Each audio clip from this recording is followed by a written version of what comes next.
There is a name the Black family burned off its tapestry. There is a door in Malfoy Manor no one opens. And tonight, a 15-year-old girl is about to make her father remember why. We begin our story at this moment. The owl arrived at 4:30 when the light in the east drawing room had turned the colour of weak tea, and Hermione Granger Malfoy was reading the same paragraph of a ministry brief for the 4th time, without absorbing a single word.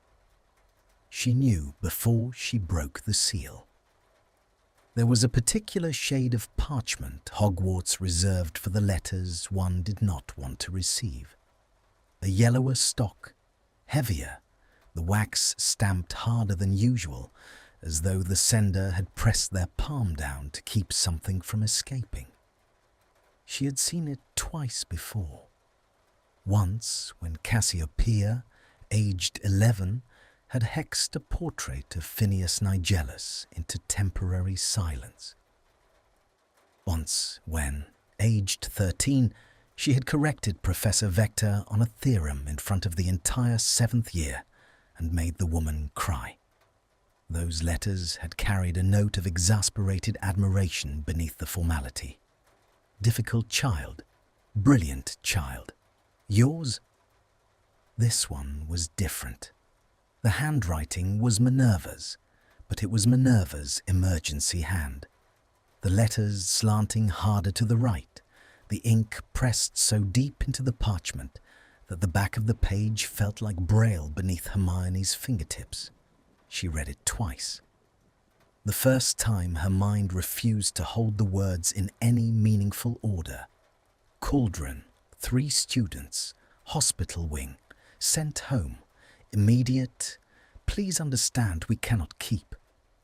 And the second time she read it slowly, the way one read evidence with a barrister's coldness, because the alternative was to feel. The fire in the grate gave a small, polite cough. The clock on the mantel, a Malfoy heirloom, all bronze and brass, which Hermione had once threatened to bury in the rose garden, ticked on with that particular self-satisfaction old clocks reserved for moments of human catastrophe. She rose. The parchment crackled in her fist. She walked the length of the drawing room to the bell pull and did not ring it. She walked back. She sat down. She stood up again. Her body, that traitor, kept moving without consulting her, and somewhere in the middle of the 3rd circuit, she realized her hand was at her throat, worrying the small gold pendant Draco had given her on their 12th anniversary, as though it were a talisman against the news rather than a piece of jewelry. She found him in the library. He was at the long window, one hand resting flat against the glass, watching the rain that had not quite started yet. That suspended hour late autumn afternoons offered, when the sky purpled and the gardens held their breath. He had heard her come in. She could tell by the way his shoulders adjusted, the smallest tightening between the blades, the way a creature acknowledges another creature without turning. "It's Cassie," she said. He turned. There was a moment, perhaps half a second, in which his face was naked, in which she watched a procession of small drownings cross his features, and then submerge again beneath the careful, courteous Malfoy expression he had spent 40 years perfecting. She knew that face better than she knew her own. She had seen it every morning across a breakfast table for the better part of 2 decades. She had taught herself, in the early years of their marriage, to read what passed beneath it, the way other women read tea leaves or weather. What she read now was not surprise. That was the first wrong thing. "Show me," he said. She gave him the letter. He took it with both hands, which was also wrong. Draco read one-handed always, even letters of state, even tax notices, as though to prove the contents could not unbalance him. He read it standing. The light through the window cast him half in shadow, and Hermione, watching his face, saw the muscle along his jaw shift exactly twice, like a small animal moving beneath snow. "How many students?" he said. "3. Minor burns. They're already discharged." "Which classroom?" Slughorn's old one. Potions. They had a substitute Cassie was apparently making. She stopped.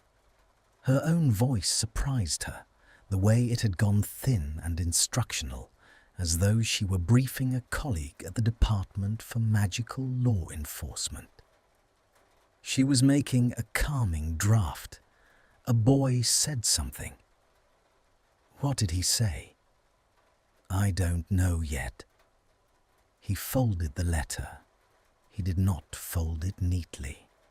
That was the third wrong thing. Draco folded paper the way other men tied surgical knots, with a tidy and almost annoying precision, and the letter in his hand now was creased crooked, the edges not aligned.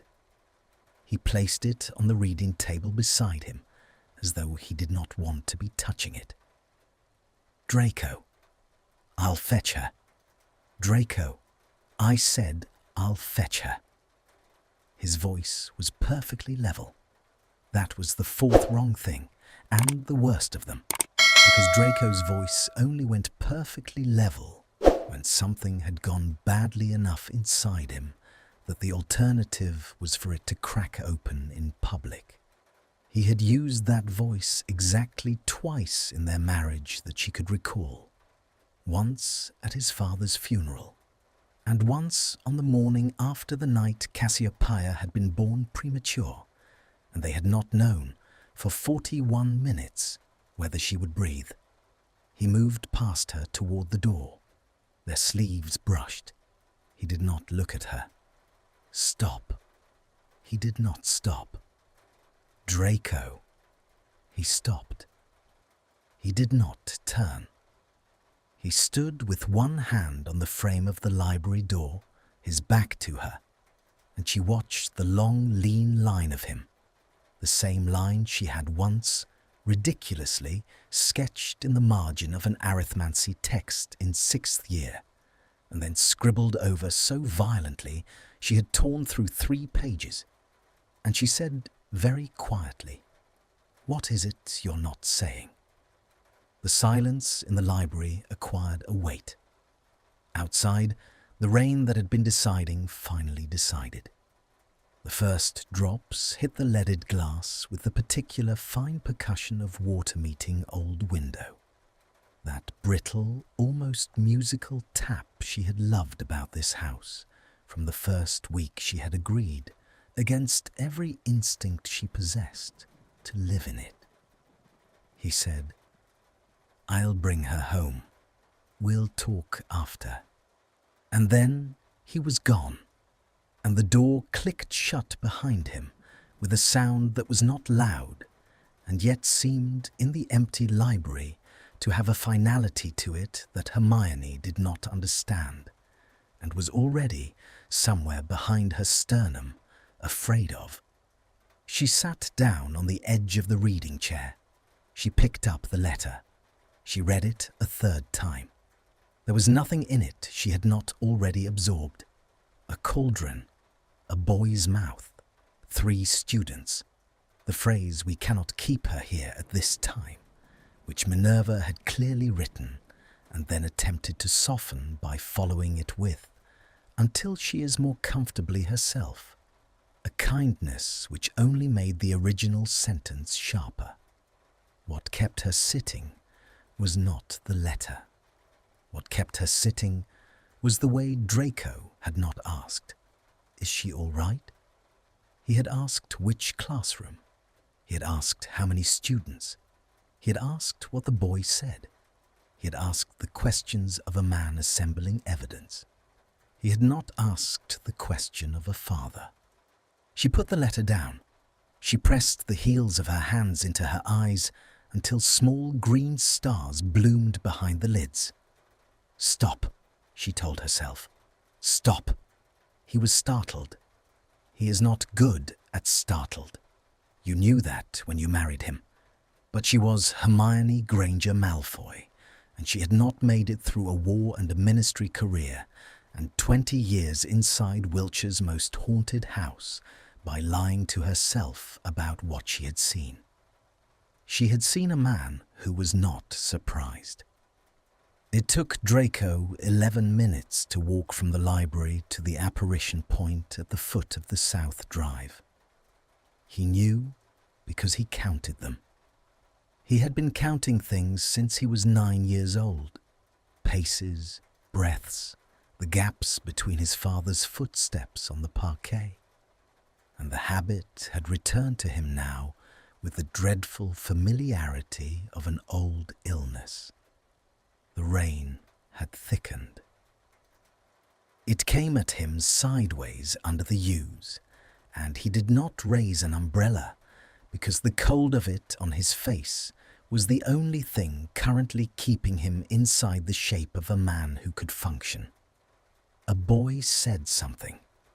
He knew, with a certainty he could not have justified to a courtroom. What kind of something?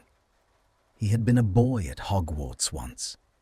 He had said somethings of his own, to a girl with brown curls and a hand that flew up too fast in every class, to a girl who had grown up to be his wife. And he knew the shapes such somethings took at 15. The casual cruelties dressed as wit, the way a name could be made into a slur with nothing but a particular weight on the second syllable. Malfoy, or perhaps Mudblood's daughter. There were still boys who said it. There were still fathers who taught them. And Cassie. Cassie had answered with a cauldron. He reached the apparition point. He stood for a moment in the slanting rain, one gloved hand at his throat, working the clasp of his travelling cloak, and he thought of a corridor in Malfoy Manor he had not walked down in 18 years. A corridor with a particular sconce that had never lit properly. A corridor at the end of which a door had once been left ajar, and through it he had been 7, perhaps 8. His Aunt Bellatrix sitting on the floor with her hands pressed to the parquet, and the entire room around her trembling. The chandelier swinging in a windless room, a vase shaking itself slowly apart on a side table, and his aunt's face perfectly empty, perfectly calm, mouthing something he had been too young to read. He had asked his mother afterward what Aunt Bella had been doing. His mother had taken his face in both her hands. She had said, "Darling, we do not talk about that. Not ever. Do you understand?" He had understood. He had been a Malfoy long enough at 7 to know what we do not talk about meant. It meant this is the thing that will eat us if we name it. He had not named it. He had not named it for almost 40 years. The rain ran down the back of his collar. He closed his eyes. He turned on the spot. And inside the house behind him, in the library, his wife sat with a folded letter in her lap and watched the place where he had been standing and tried to understand why, for the first time in 19 years of marriage, she was afraid of what her husband was going to bring home. Cassiopeia Malfoy-Granger sat on a bench outside the headmistress's office, with her trunk at her feet and her hands folded in her lap in the precise way her grandmother Narcissa had taught her, and she did not cry. She had decided, somewhere between the potions classroom and the long climb up the moving staircase, that she would not cry in front of any of them. Not Minerva. Not Madame Pomfrey, who had peered at her over half-moon spectacles in the hospital wing and pronounced her exhausted, dear, simply exhausted, in a voice that did not believe its own diagnosis. Not the small clutch of fourth years who had pretended not to stare as she walked past with her cloak buttoned to the throat and her chin held at the angle her father used when he wished to be left alone. She had cried once in a stall in the prefect's bathroom, and the long mirror above the basin had developed a hairline crack from corner to corner with a small, precise sound, like a wine glass remembering a high note. She had stopped crying immediately. She had washed her face. She had transfigured a hand towel into a darker hand towel because the one provided was too white, and white made her look more spectral than she already felt. The corridor was very quiet. Somewhere 2 floors below, a class was beginning. She could hear, faintly, the scrape of benches and the rising hum of children who had not exploded a cauldron and were not being sent home. She heard her father before she saw him. She knew the rhythm of his walk the way some children know the rhythm of a lullaby. 3 measured paces, a small pause at the turn of every corridor, the soft double tap of his cane against the flagstones. He had not needed the cane in years, not properly, but he carried it when he came to the school because he had explained to her once, quite seriously, that an institution responded better to a man who appeared to have arrived from somewhere important. She did not stand up. He rounded the corner. He stopped. For a moment, she watched her father from beneath her lashes, the long, pale shape of him at the far end of the corridor, rain still darkening the shoulders of his travelling cloak, his hair pushed back from his forehead by wind and weather. And she watched, with the cool attentiveness her mother had taught her by accident, the small adjustment of his face when he saw her. He composed it. She saw him compose it. The flicker of something, too quick to name, but she catalogued it anyway because she was her mother's daughter and she catalogued everything. And then the courteous mask, the small, careful smile, the eyes that did not quite reach her own. Cassie. Father. He crossed the distance. He did not embrace her. He stopped a pace short. The way one stops short of a horse one has not yet decided is sound. And he looked down at her, and she looked up at him. And for one black instant, she understood, with the clarity that had been visiting her in fragments for weeks, that her father was afraid of her. It was not a thought she had room for. She filed it the way she filed everything she could not yet face, in the locked drawer at the back of her mind that her mother, who suspected its existence, had once gently called your father's inheritance. "Your trunk," he said. "Charmed light. I can carry it." "I'll take it." He took it. His glove brushed her knuckle as he reached for the handle. She felt him register the contact and not withdraw, which was almost worse than if he had. The deliberate not withdrawing, the careful proof to himself that he could touch his daughter and remain standing. They walked the length of the corridor in silence. At the top of the moving staircase, he offered her his arm.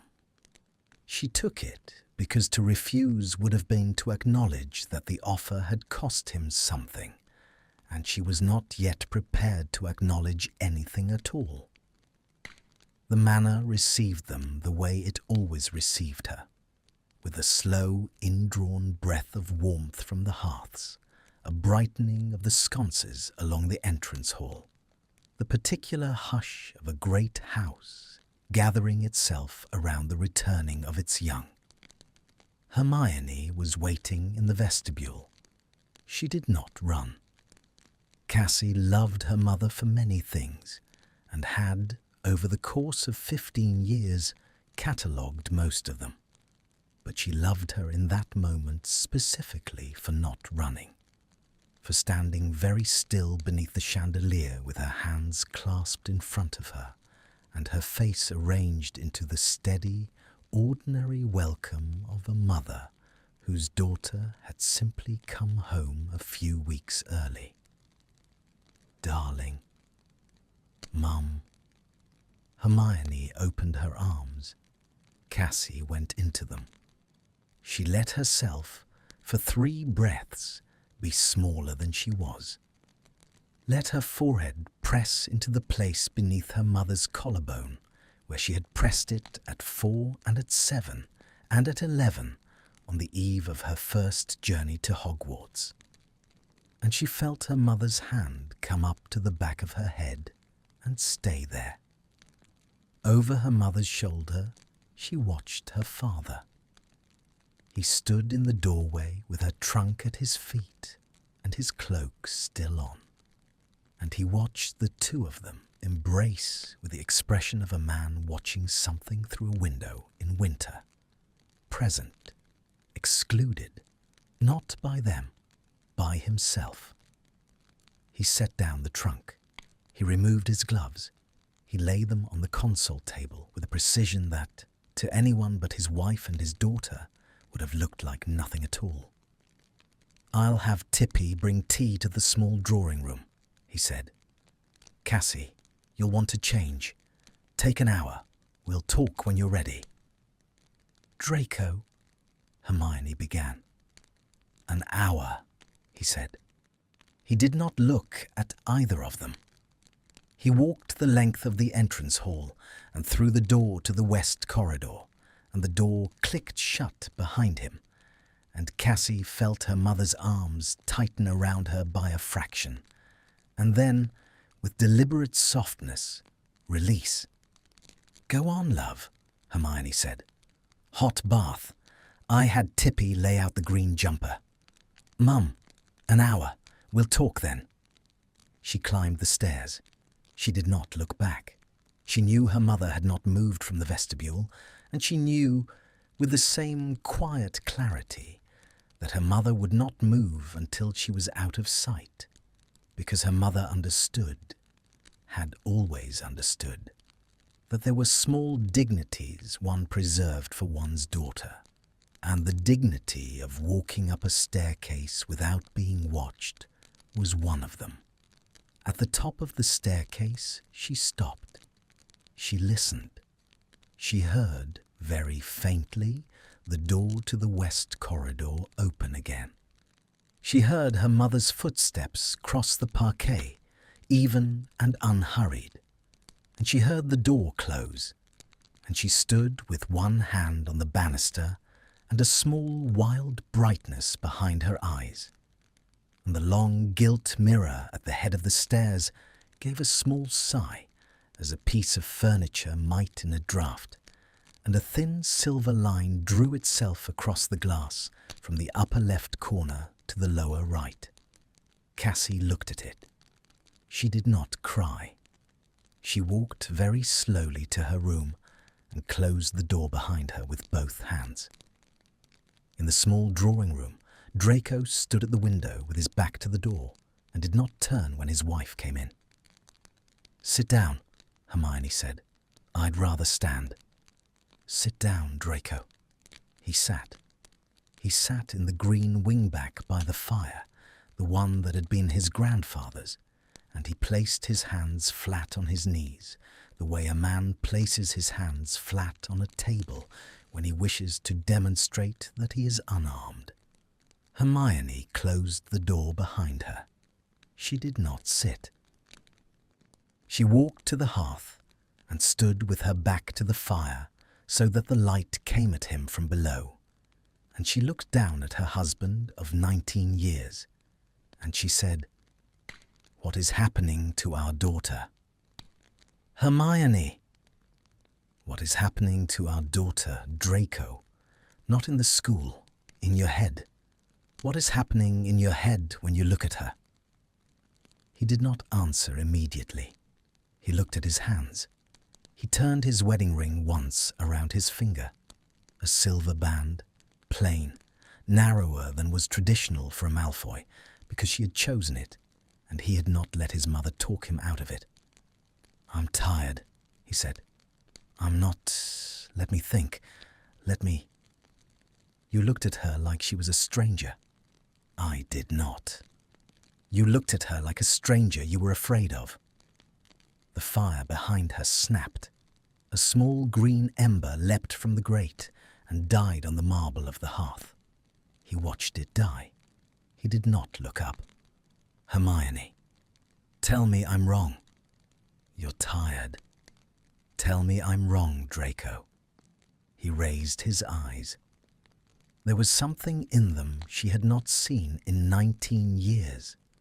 Not since a particular grey morning in the early months of their marriage, when she had asked him, over a breakfast, neither of them was eating, whether he had loved her when he had hated her at school, and he had looked at her with this same blank, shipwrecked expression and said, "I don't know. I don't think I knew what either word meant yet." "I am not afraid of our daughter," he said. "Then what are you afraid of?" He opened his mouth. He closed it.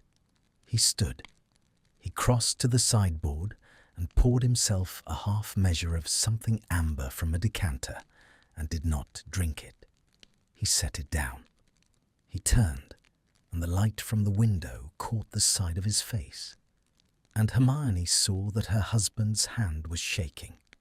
Only slightly, only at the smallest knuckle. But she had been watching that hand for 19 years, and she knew the difference between its stillnesses. "I need to look at something," he said. "In the library, the old library."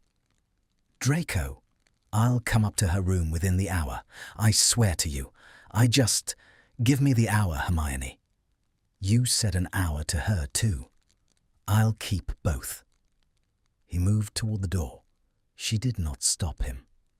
She watched him cross the room, and she watched the door close behind him for the second time in as many hours, and she stood with her back to the fire and her arms crossed tight over her ribs, and she felt, with a clarity that frightened her, the first cold draught of a marriage that had a closed door in it. She had not had a closed door in her marriage in 11 years. Upstairs, in a room she had decorated herself when Cassie was 6. Pale green walls, a constellation charmed into the ceiling, a window seat heaped with the books a girl reads when she is too old for fairy tales and not yet ready for anything else. Her daughter sat fully dressed on the edge of an unmade bed and held her own wand in both hands and did not know whether she was holding it to keep it still or to keep herself still, or whether by now there was any difference between the two. The gilt mirror above her dressing table gave another small, almost apologetic sigh. A second silver line drew itself across the glass. Cassie closed her eyes. The locked wing of Malfoy Manor was not, strictly speaking, locked. It had not needed a lock in 3 generations.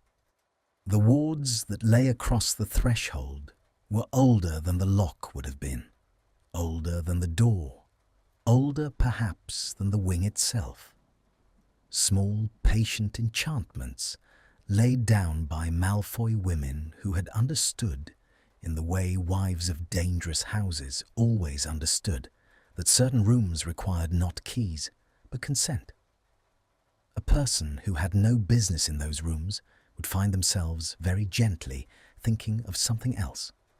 A glass of water, a letter unanswered, a child in another part of the house. Draco had been keeping himself out of this corridor for 18 years, through nothing more elaborate than walking past it. He stood now with his hand on the brass of the door handle, and he felt the wards recognize him. The smallest pressure at the base of his skull, the family magic taking his measure the way a hound takes the measure of a returning master. And then the handle gave under his palm with a soft mechanical sigh, and the door swung inward, and the air that came out to meet him was the air of a room that had not been breathed in for a very long time. Dust, old wax, the particular dry mineral scent of parchment that had been stacked too close together for too many decades. Beneath those, fainter, something he did not want to name. The ghost of his mother's perfume, the bergamot she had favoured in her last years, which had soaked itself into the curtains the way grief soaks itself into a house. He lit the sconces with a flick of his wand. The flames came up reluctant and blue at the edges, the way old fire does when it has been asked to wake. The library, the old library, the black library, the one Hermione had asked him, in the 3rd year of their marriage, never to open again, extended before him in its long vaulted shape. 2 stories, a wrought iron gallery running the upper level, shelves so tall they had been built to be climbed, each rung of the spiral staircase worn at the centre by the feet of women in slippers who had come down at night to read what their husbands forbade them in the day. He did not climb. He went with the directness of a man who had walked these aisles in dreams more often than he had admitted to himself, to the 3rd bay on the left. He pulled out the low chair. He knelt, actually knelt, because the volume he wanted was on the bottom shelf, and the blacks had always shelved the things they were most afraid of, where a child would have to bend to reach them. Nobilis Domus Black, a private chronicle, volume 4. The leather was cold. The clasps were silver, blackened with age, and they bit at his palm as he undid them. 3 small, precise nicks, the metal taking its tithe, and he carried the book to the long reading table beneath the central window and laid it down and did not open it yet. He sat. He put his hands flat on the cover. He thought, very clearly and without melodrama, if I read this, I cannot unread it. Then he opened it. He had been 10 years old the first time his mother had taken him by the wrist and pulled him away from a half-open door. The memory had the wavering quality of all childhood memories that survive into adult life. Bright at the centre, blurred at the edges, certain details preserved with the precision of an etching, while everything around them softened into watercolour. The corridor, the sconce that did not light, the door ajar by perhaps 3 fingers' breadth. The sound, and here the memory sharpened, here the etching was very clean, the sound of something falling slowly inside the room, not breaking, falling, as if gravity in that room had decided for an interval to take its time. He had stepped closer. He had been a curious child, and the wards on the family wing had not yet decided he was a man. Through the gap in the door, he had seen his Aunt Bellatrix. She had been kneeling on the parquet in a grey morning dress, her hair down. He had never seen her hair down. Her hands pressed flat to the floor, as though she were trying to hold the floor still. The chandelier above her had been swinging in slow, precise arcs in a room where no window was open. The vase on the side table had been shaking itself apart, not all at once, but piece by piece, a small chip of porcelain detaching itself every few seconds and floating to the floor with the same lazy gravity as a leaf. His aunt's face had been perfectly empty. Her mouth had been moving. He had not been able to read the words. His mother had appeared behind him, and her hand had closed on his wrist, and she had pulled him back from the door with a strength he had not known she possessed. And she had carried him, at 10, carried him to the far end of the corridor, and she had set him down on the window seat and crouched in front of him and taken his face in both her hands. Darling, we do not talk about that. Not ever. Do you understand? He had understood. He had understood so thoroughly that he had not thought of it for almost 30 years. The chronicle was written in 7 different hands. The earliest entries went back to the 1600s in a brown ink that had faded to the colour of weak tea, and the script was so cramped and abbreviated that Draco had to lean close and bring a sconce nearer before he could pass it.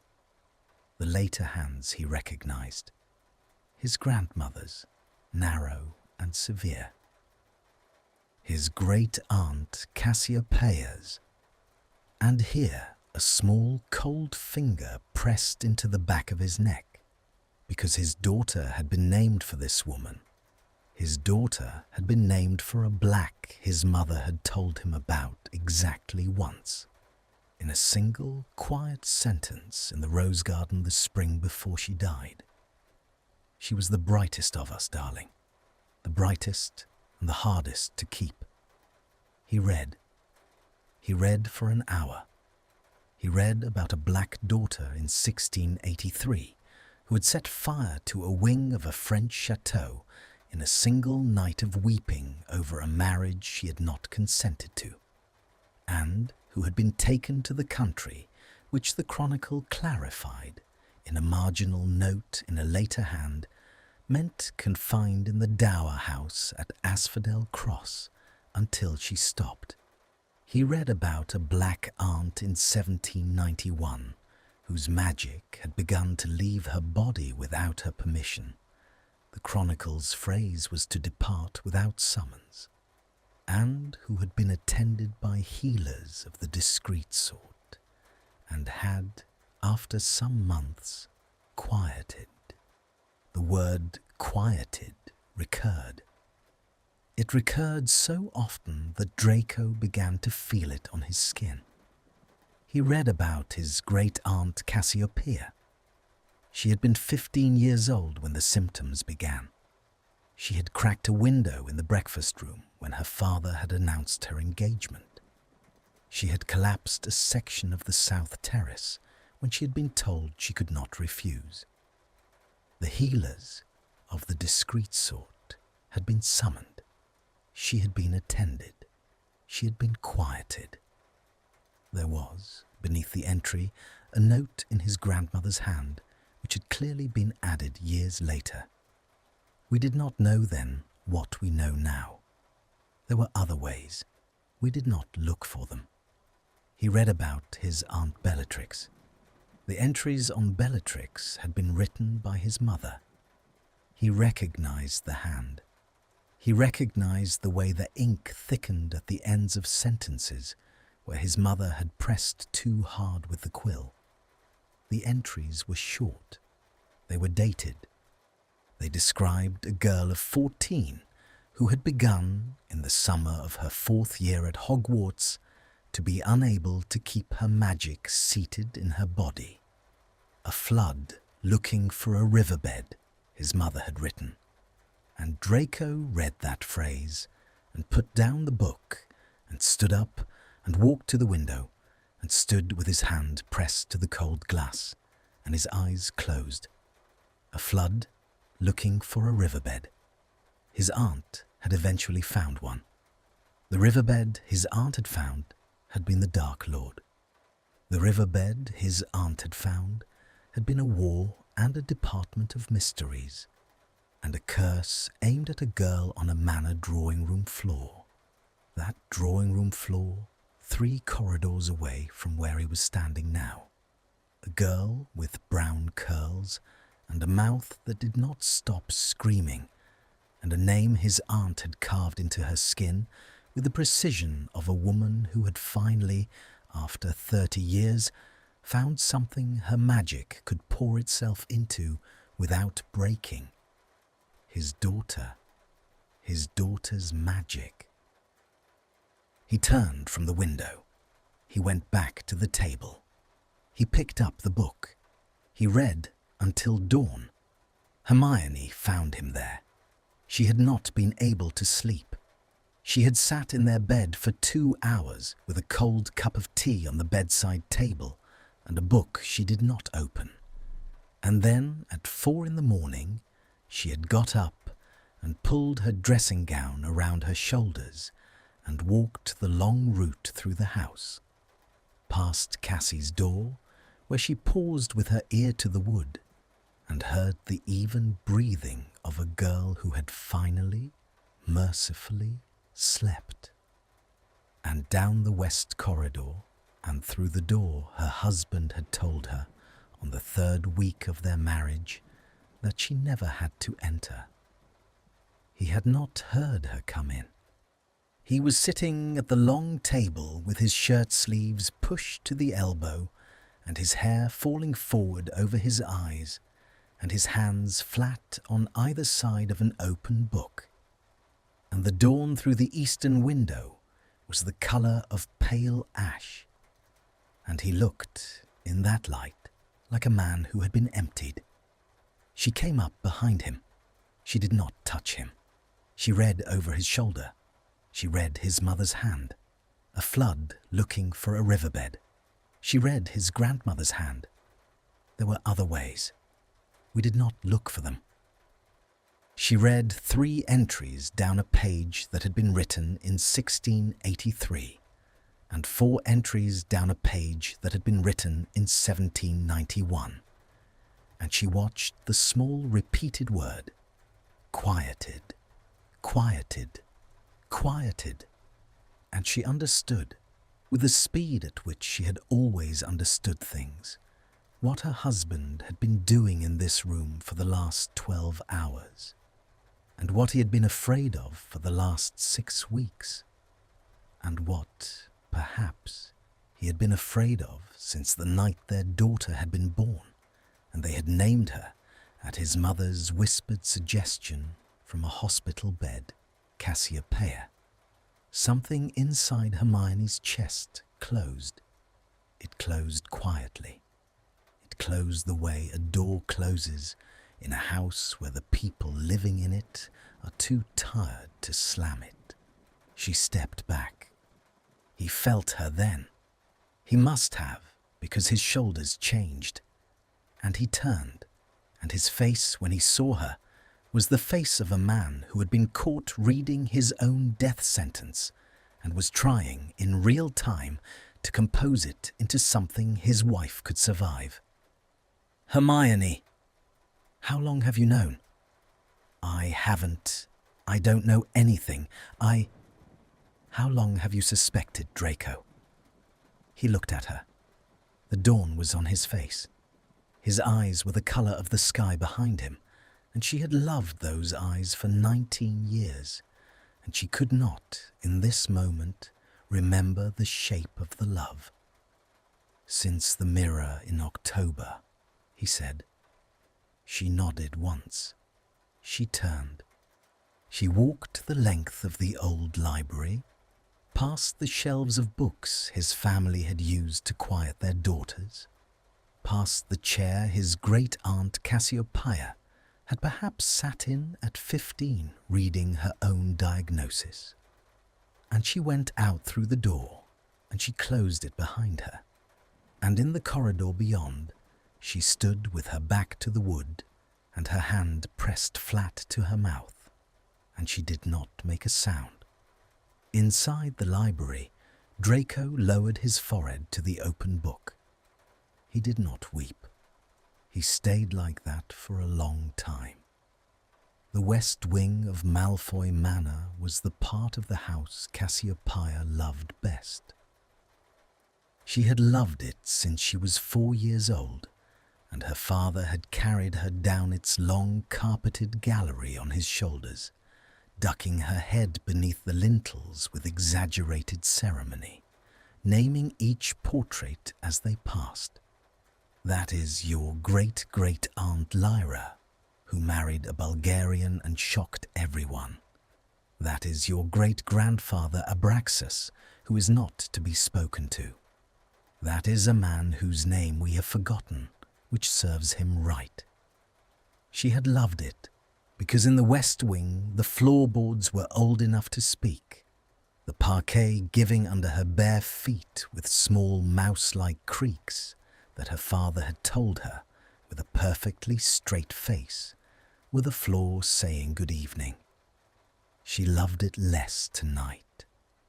She had woken at 2:30 with her mouth dry and her hands cold, and the unmistakable conviction that something in the house was wrong. Not broken. Wrong in the way a chord is wrong when one note has been struck a half-tone flat. A wrongness she felt in her teeth before she felt it anywhere else. She had got out of bed. She had pulled a dressing gown over her nightdress, the green one her mother had given her last Christmas, the wool too heavy for the season, but a comfort in her hands. And she had walked on bare feet the length of the upper corridor toward the source of the wrongness. Voices, low, not her mother's voice raised in argument. She had heard that voice 3 times in her life, and it was a precise, cold instrument her mother kept sheathed, except in extraordinary circumstances. But the worst thing, which was her parents' voices not raised. Her parents speaking through a closed door at 3 in the morning, in the careful undertones of people who were trying very hard not to wake their daughter. She had stopped at the head of the stairs. She had known she should turn back. She had not turned back.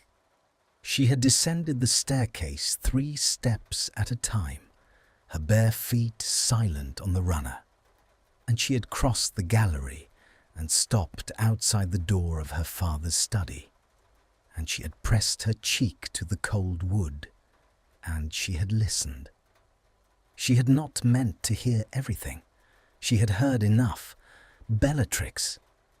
The name landed in her like a stone dropped down a well. Long fall, late splash, the ripple coming back up from a depth she had not known was inside her. She knew the name. Of course she knew the name.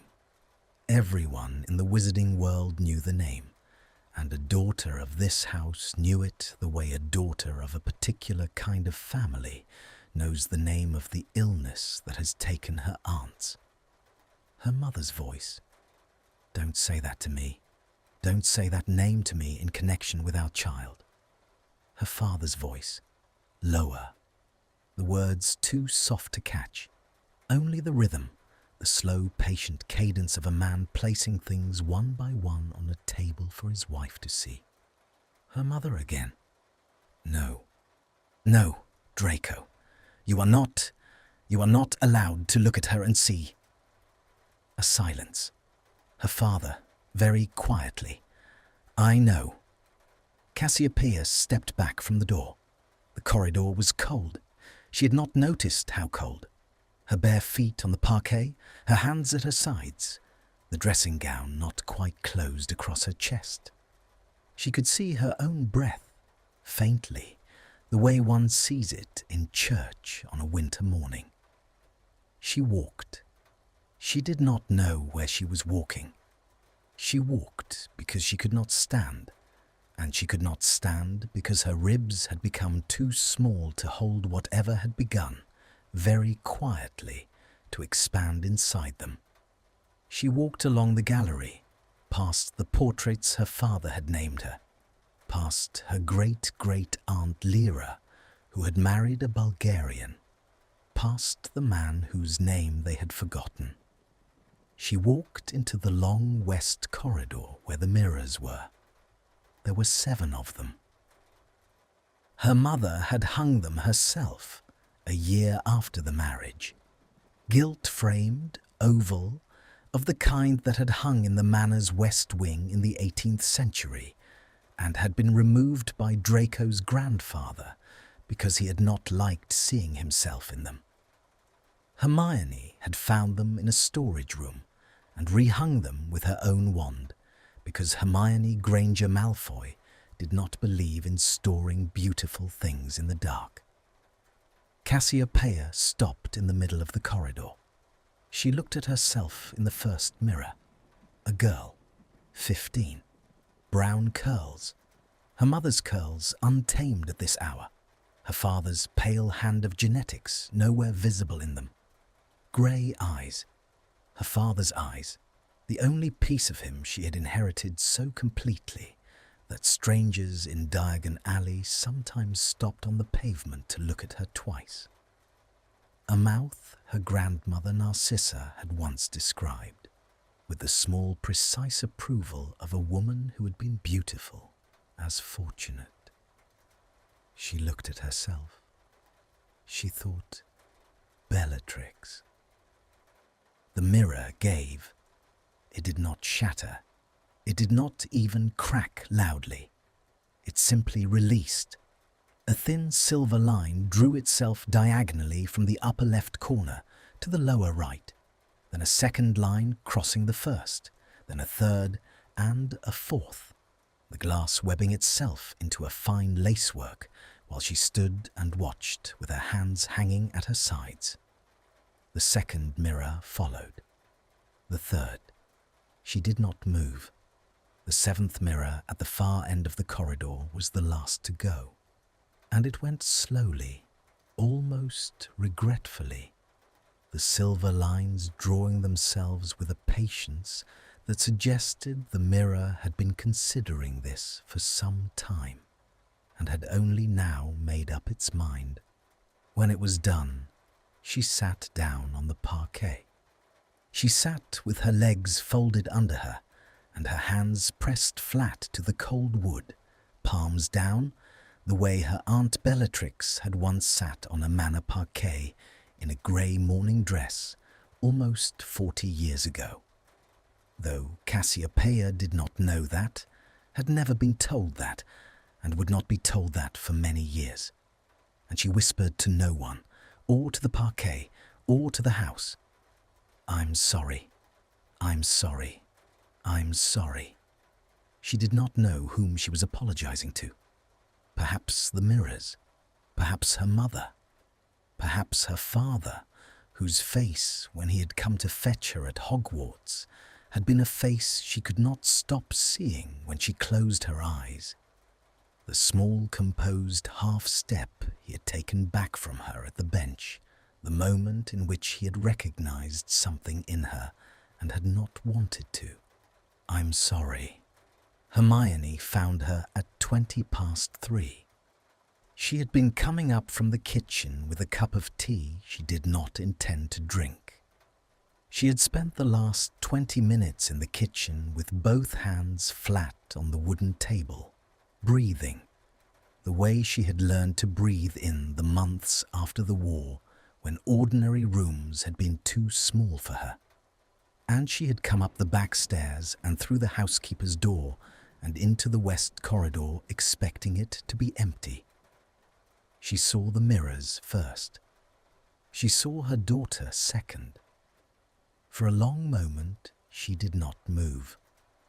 She stood in the doorway with the cup of tea in one hand and her wand in the pocket of her dressing gown, and she looked at her child sitting on the parquet in a green dressing gown that was too heavy for the season, surrounded by 7 mirrors that had quietly given up their faces.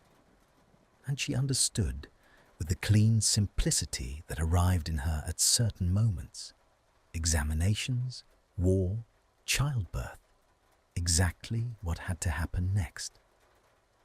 She set the cup of tea down on a side table.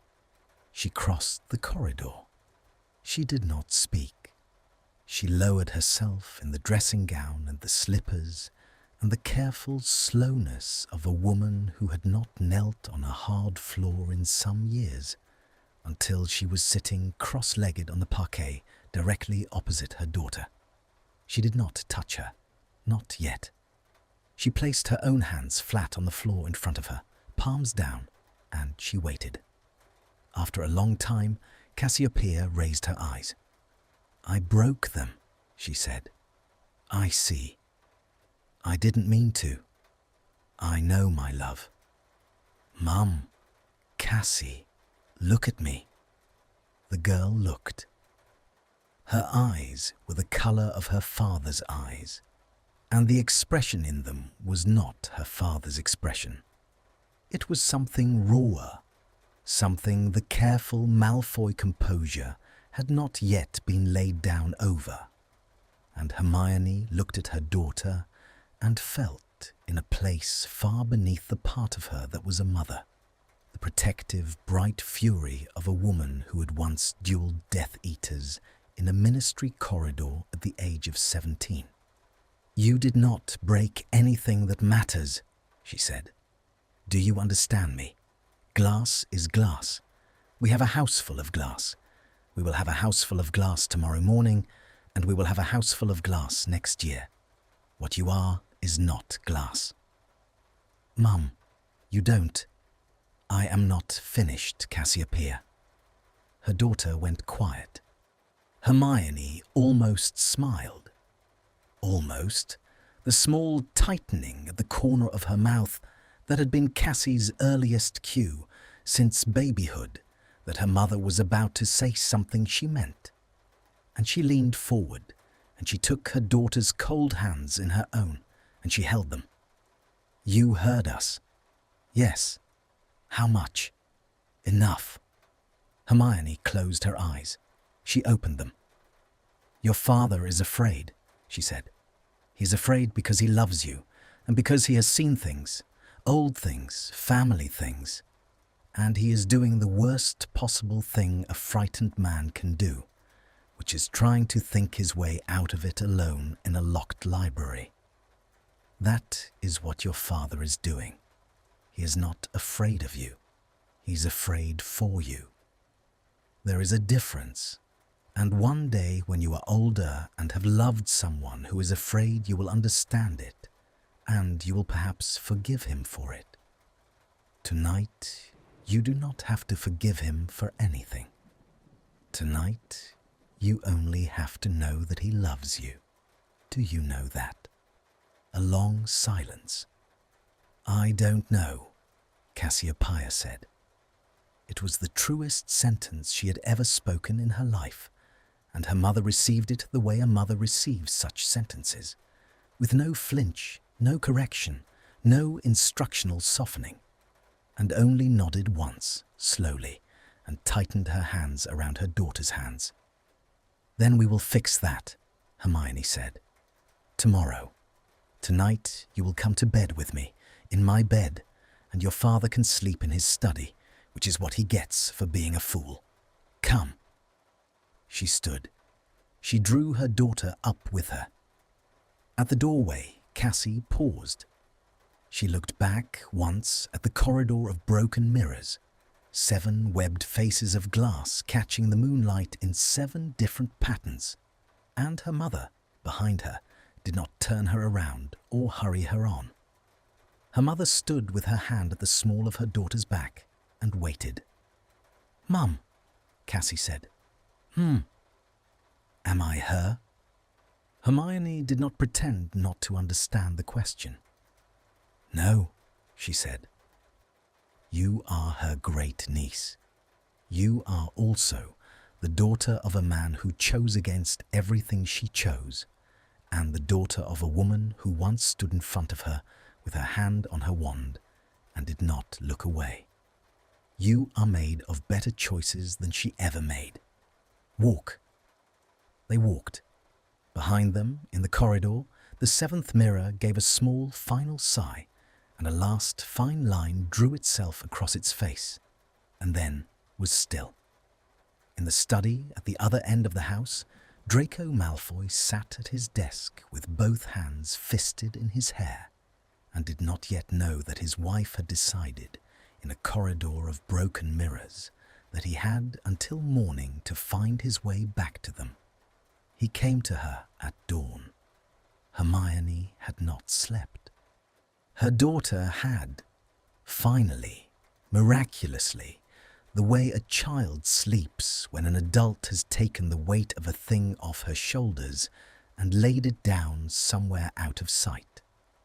And Hermione had lain beside her on her own side of the marriage bed, with one arm curved around the warm shape of Cassiopeia's back, and the other lying open and empty on the cold half of the mattress where her husband should have been. She had watched the window go grey. She had watched the grey go silver.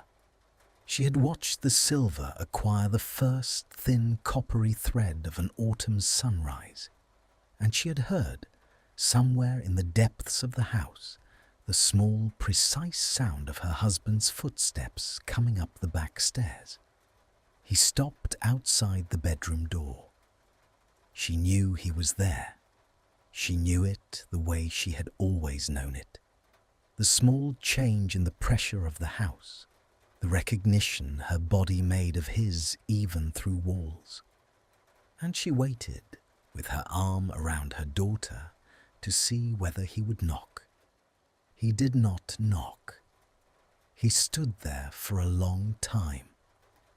Then the floorboard outside the door, the third from the threshold, which had been creaking since the first year of their marriage, and which she had refused to let him fix, because she had liked, in the early years, having a reliable warning of his approach, gave its small familiar sigh, and his footsteps moved on, and she heard him descending again. She lay still. She lay still for perhaps another quarter of an hour, and then she eased her arm out from beneath her daughter's shoulder, and she sat up in the grey-silver light and pushed her hair out of her face with both hands.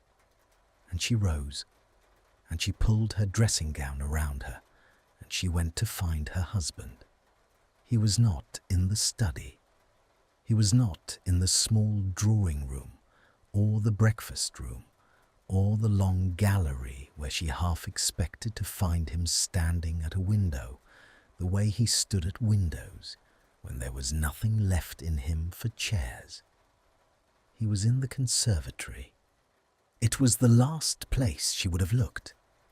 The conservatory had been her mother-in-law's, Narcissa's particular kingdom, all white wicker and ferns, and the pale lemon-coloured roses Narcissa had bred herself in the last years of her life. And after his mother's death, Draco had not entered the room for almost 2 years. He had kept it.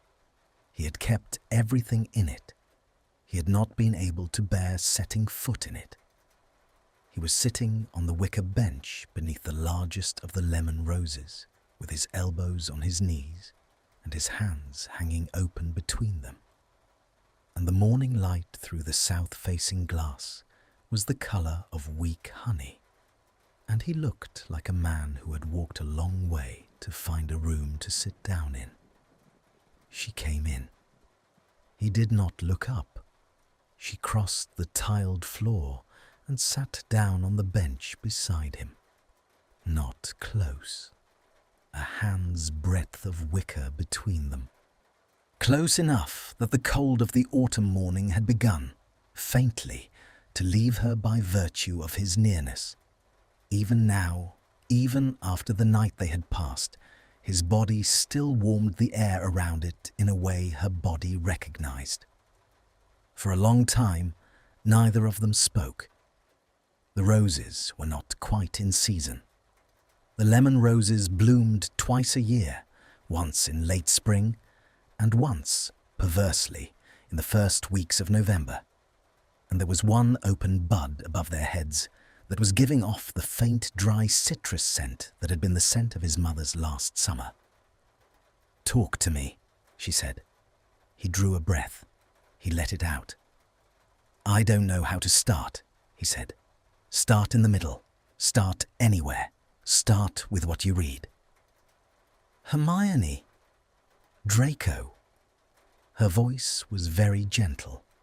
It was, she knew, more frightening than if she had shouted. "I sat with our daughter on the floor of the west corridor at 3 in the morning while she apologized to the mirrors for being made the way we made her. I am not in a great deal of mood for, I don't know how to start. Start." He nodded once. He kept his eyes on his hands. "The first time I saw it," he said, "I was 10. There was a corridor in the east wing that had a door that didn't always close properly. The sconce outside it never lit. I'd walked past it 100 times. That morning, I heard something inside. Not a noise exactly, a slowness. And I looked through the gap, and my Aunt Bellatrix was on the floor with her hands flat to the parquet, and the chandelier in that room was swinging in arcs in a windless room, and a vase on the side table was coming apart, piece by piece, not breaking, coming apart, in the air, like she had told it to, or like it had decided to, and she was the only thing in the room keeping the rest of the furniture from following it." He paused. "My mother caught me at the door. She pulled me away. She told me we did not talk about that. Not ever. I was 10. I did not talk about it. I did not. I did not even think about it, Hermione. That is the part I cannot explain to you. I forgot. The way children forget things their mothers tell them firmly enough to forget. I lived in this house for another 20 years and walked past that corridor every day and did not remember what I had seen through that door. Not once. And then in October. And then in October." He raised his hands. He looked at them. He turned them over, palms up, the way a man looks at his hands when he is trying to remember what they are for. Minerva's letter came about the mirror in the prefect's bathroom, the cracked one, and I sat at the breakfast table and read it, and I felt, Hermione, I felt the corridor, I felt that door, I felt the chandelier. The whole thing came back into me at once, the way a smell comes back, and I sat at our breakfast table with a letter in my hand, and I thought, oh no. You didn't tell me? No. Why? He was quiet for a long time. Because, he said finally, if I told you, you would have to look at her. And I could not. I could not be the man who made you look at our daughter the way I had started looking at her. I thought, if I read enough, if I went through the library, if I found another explanation, any other explanation, I could come to you with the wrong one already disproved. I could come to you and say, I considered it, and it isn't that. I could spare you from having to hold the thought even for an afternoon. That was what I thought I was doing. I see now that what I was actually doing was hiding from you, from both of you. I see that. I have been seeing it since I turned around in that library at dawn and saw your face. She did not answer immediately. She looked at the lemon rose above their heads. She looked at the place where Narcissa had stood 10 years ago, the spring before her death, and pressed her cool hand to Hermione's cheek and said, "Thank you for him. Thank you for the man you have made of my son." She had not known then how to receive that sentence. She knew now. "You looked at her at the school," she said, like she was a stranger. I know. She saw it, Draco. She is 15. She's the cleverest child I have ever met, present company included, and she saw it the way a child sees that kind of thing, which is all at once and with no defense against it. She has been carrying it for a day and a night. She thinks her father is afraid of her. His hands closed on his knees. The knuckles whitened. He did not speak. The white of his knuckles was the only answer he could give her, and after 19 years of marriage, Hermione knew how to read it. She knew the white of those knuckles meant I will atone for this with every hour I have left to me. And she also knew that he did not believe, yet, that there was any atonement large enough. She reached across the wicker. She laid her hand over his. He flinched. He flinched the way he had flinched at 22, when she had first touched the back of his hand in a ministry corridor, and he had not yet learned that her hand was allowed there, and the flinch travelled up his arm and through his shoulder, and she watched it travel, and she did not lift her hand. "Look at me," she said. He looked.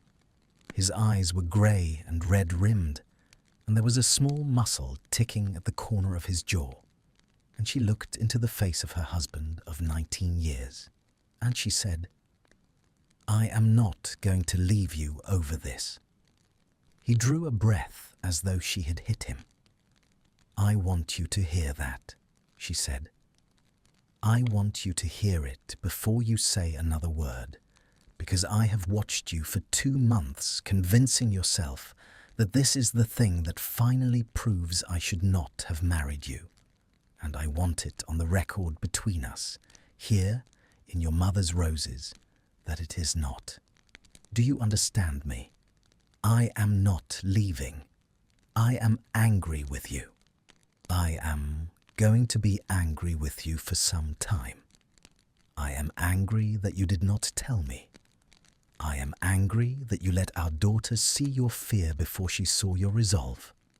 I am angry that you went into that library alone instead of taking my hand and walking down there with me. I am going to be angry about all of that for as long as I need to be angry about it. And I am not leaving. These are both true. You do not get to use the second one to escape the first one. Are you listening to me, Draco? Yes. Say it back to me. You are not leaving. You are angry. They are both true. I don't get to use one to escape the other. Good. She did not lift her hand. He turned his, slowly, beneath hers, palm to palm, his fingers closing around hers, the silver of his wedding band cold against her skin. And he lowered his forehead to their joined hands, and he stayed like that, breathing, and she watched the top of his head in the honey-coloured light and felt something inside her, frozen since the moment in the library when she had read the word quieted, give a small definite crack and begin, very slowly, to thaw. "Now listen to me," she said. He raised his head. "You are going to go upstairs.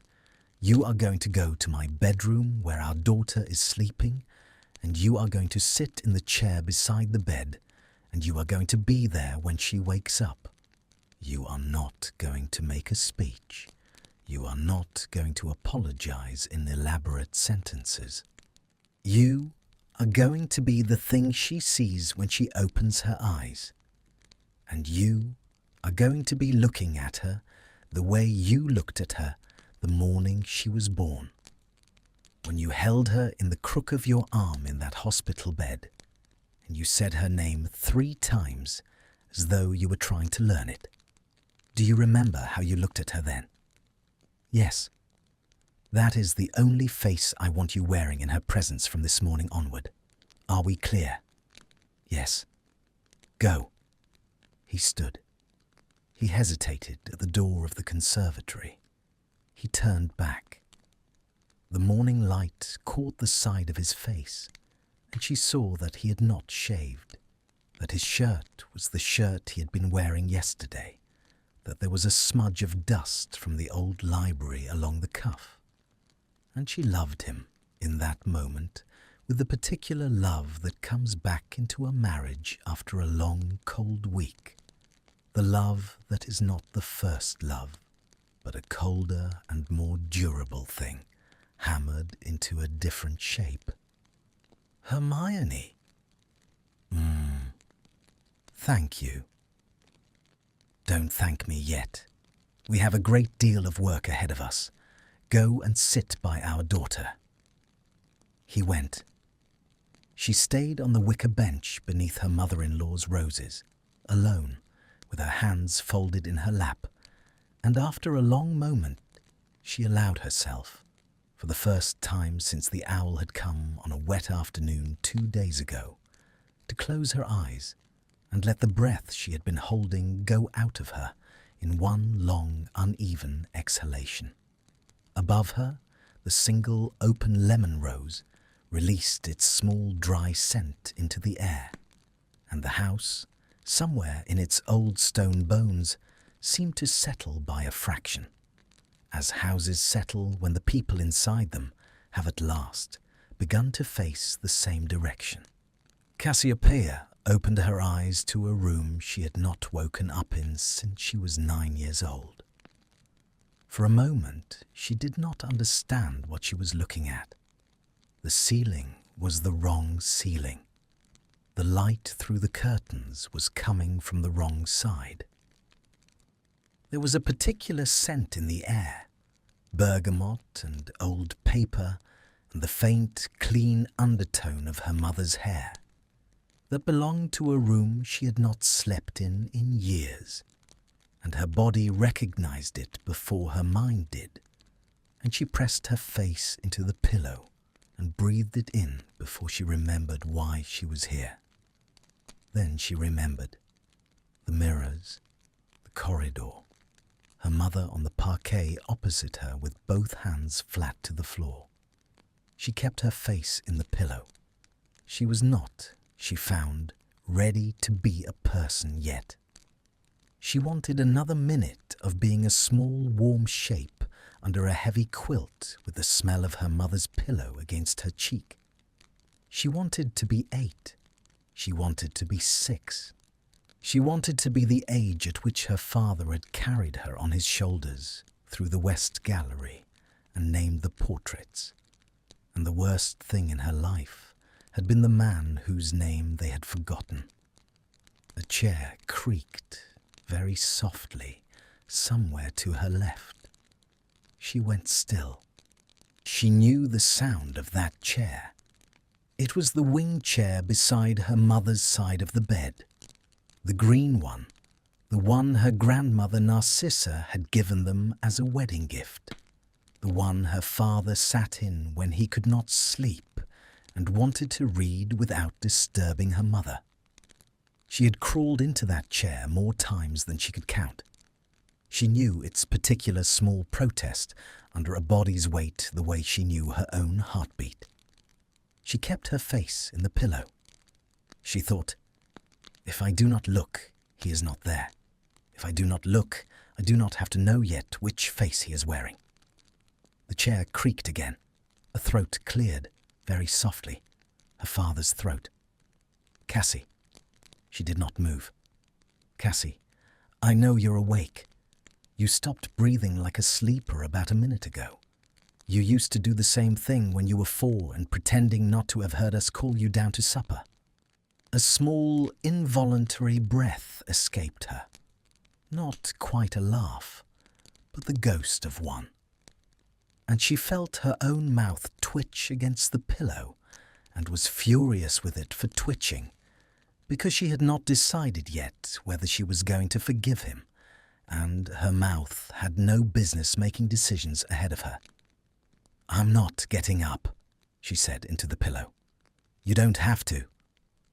I'm not talking to you yet. That's all right too. A pause. "I'm going to talk to you," he said.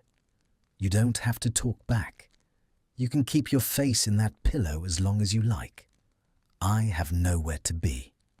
Your mother has informed me that I am sleeping in the study tonight regardless, so it is going to be a slow day for me on the social front." This time she did make a sound, a small, wet hiccup of a laugh against her will, and she pressed her face harder into the pillow to hide it, and she heard, behind her, her father let out a breath she had not realized he had been holding. She did not turn over. She listened. "When you were born," he said, "you were 6 weeks early." His voice was lower than it usually was. Not the careful, courteous, perfectly modulated voice he used at the ministry, or with bankers, or with the journalists who occasionally still came around to ask his opinion on the state of post-war Britain. This was the voice he used for her alone, and for her mother.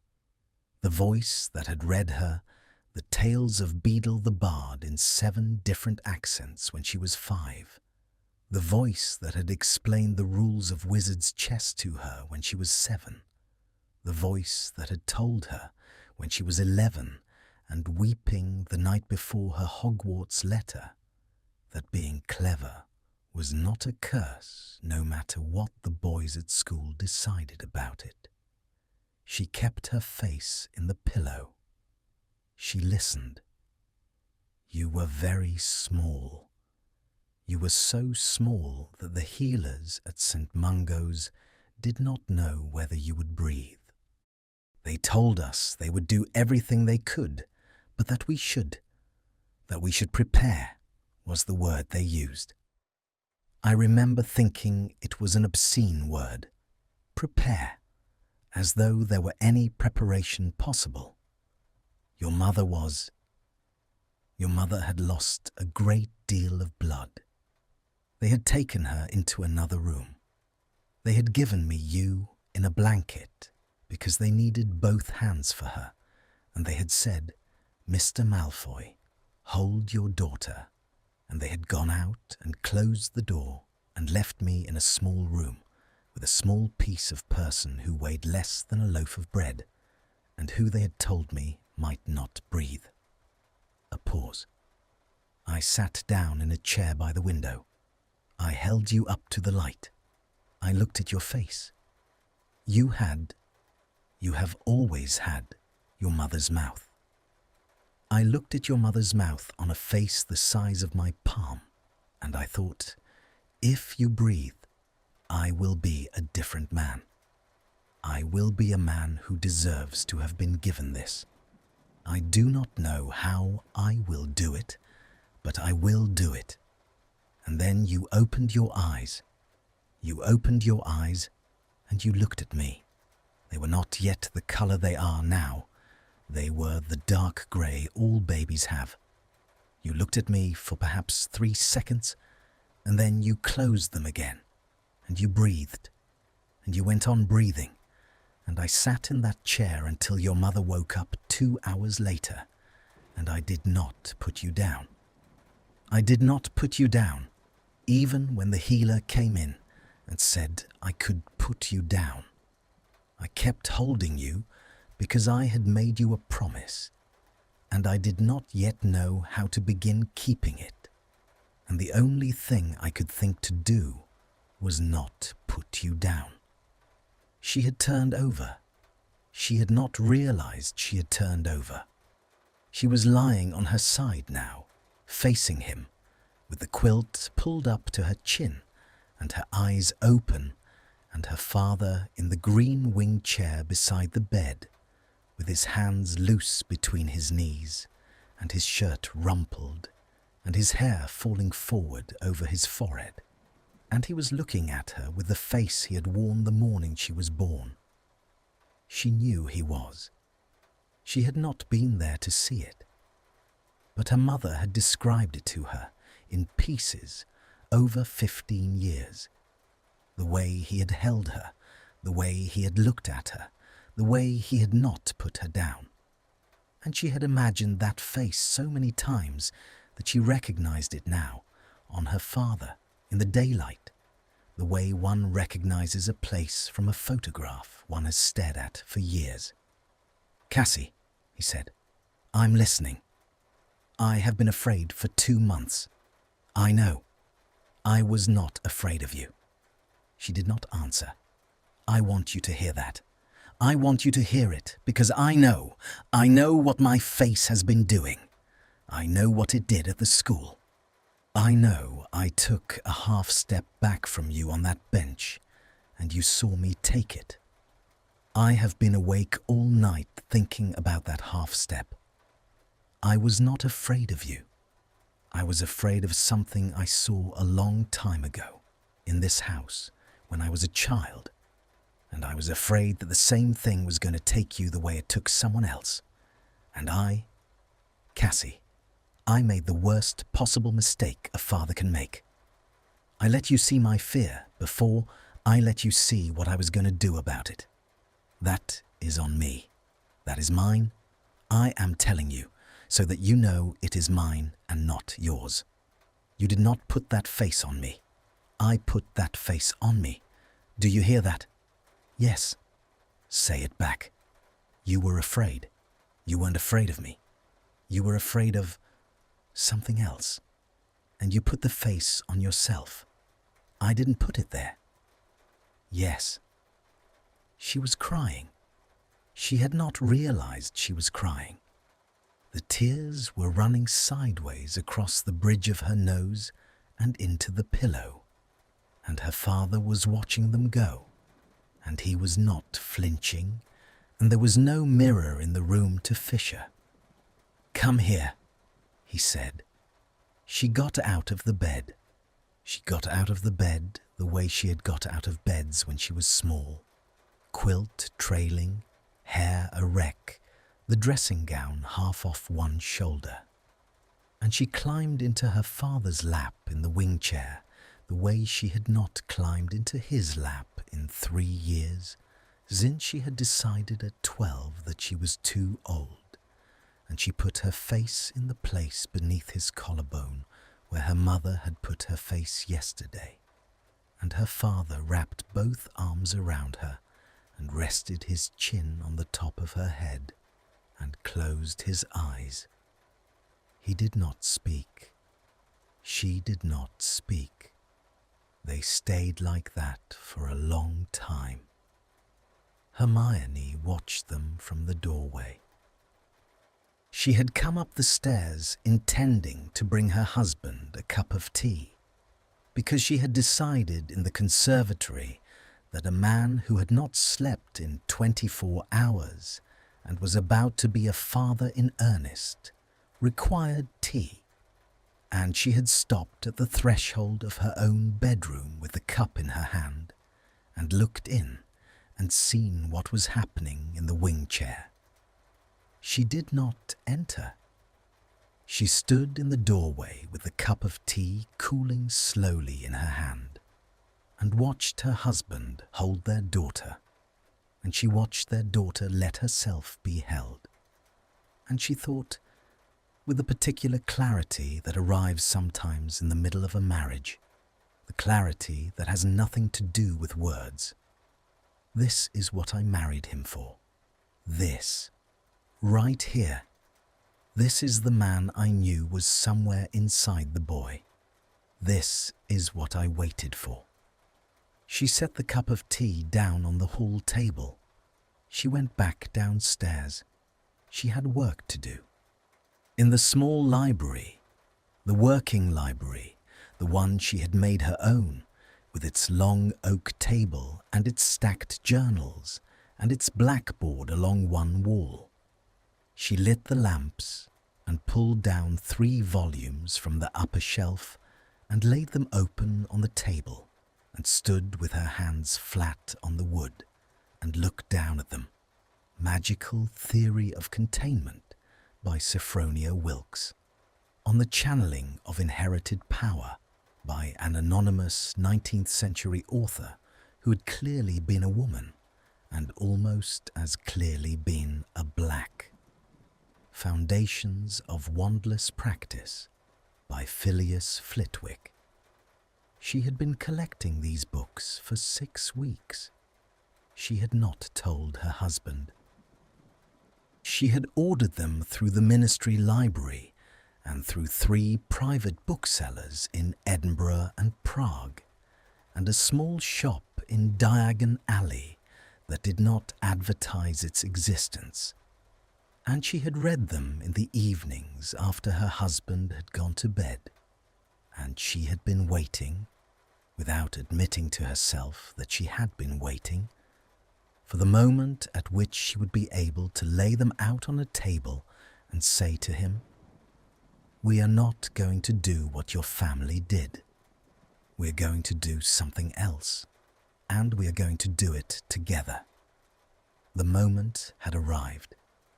She had not realized until now how long she had been preparing for it. She heard him on the stairs. He came in. He had washed his face. His hair was damp at the temples. His eyes were red, but he was holding himself like a man and not like a wreck. And he stopped in the doorway of the small library and looked at the 3 open books on the long oak table, and looked at his wife standing behind them. And she watched the comprehension move across his face in 2 distinct stages. First, the recognition of the titles, then the recognition of what she had been doing for 6 weeks while he had been hiding in the old library reading about his aunts. "Hermione, sit down, Draco. How long? Sit down." He sat. She came around the table and laid a 4th book in front of him, a thin one, black leather, her own handwriting on the spine. "What is this?" he said. "Notes," she said. "Mine, from 6 weeks of reading. Open it." He opened it. He began to read. She watched her husband's face as he read what she had been writing. Alone, at night, in the small library, while he had been hiding from her in the large one. And she watched the small, precise change as he understood, line by line, that his wife had not been waiting for him to bring her a problem. His wife had been preparing a solution. He looked up. His mouth was open very slightly. There were no words in it yet. "We are going to teach her ourselves," Hermione said.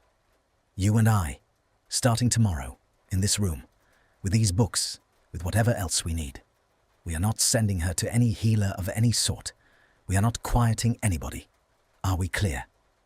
"Hermione, are we clear, Draco?" "Yes," he said. "Yes, we are clear." She nodded once. She held out her hand across the table. After a long moment, he took it. They began at 7 o'clock the following evening in the small library, with a fire laid and the curtains drawn against the November dark. Hermione had spent the day clearing the long oak table. She had moved her own working papers into careful stacks along the window seat. She had borrowed from the housekeeper's cupboard a piece of soft white chalk and a damp cloth, and she had drawn on the bare boards beneath the table, in lines so precise that Draco, watching her from the doorway with a cup of tea in his hand, had felt a small, absurd lurch of pride at the thought that he had married a woman who could draw a containment circle to 4 decimals without lifting her wrist. A grounding figure of the kind she had found in the anonymous 19th century volume and adapted in the margins in her own neat hand. The figure was not strictly a containment ring. Containment was what the healers of the discreet sort had done. Containment was what Bellatrix's brothers-in-law had paid for, in coin and in silence, in the long years before the war. What Hermione had drawn was a seat. The distinction was hers. She had been working it out for weeks. containment ring asked the magic to stop. A seat asked the magic to sit down. A seat said, "You are welcome in this body. You are welcome in this room. You do not need to leave through the mirrors. Here is a chair." She had explained this to Draco at 4 o'clock that afternoon, leaning against the edge of the table with her arms crossed and her hair coming down out of its pins. And Draco had stood with his hands in his pockets and listened to his wife with a small bowed attention of a man at a lecture by a colleague, whose work he had been a fool not to read sooner. And when she had finished, he had said very quietly, "Yes, that is the difference. That is what they did not do." She had nodded. She had not said, "I know." It had not been necessary. Cassiopeia came down at 7 exactly. She had washed her hair. She had put on a plain wool jumper and a pair of trousers, and the small silver pendant her grandmother had given her on her 11th birthday. A thin chain, a single moonstone.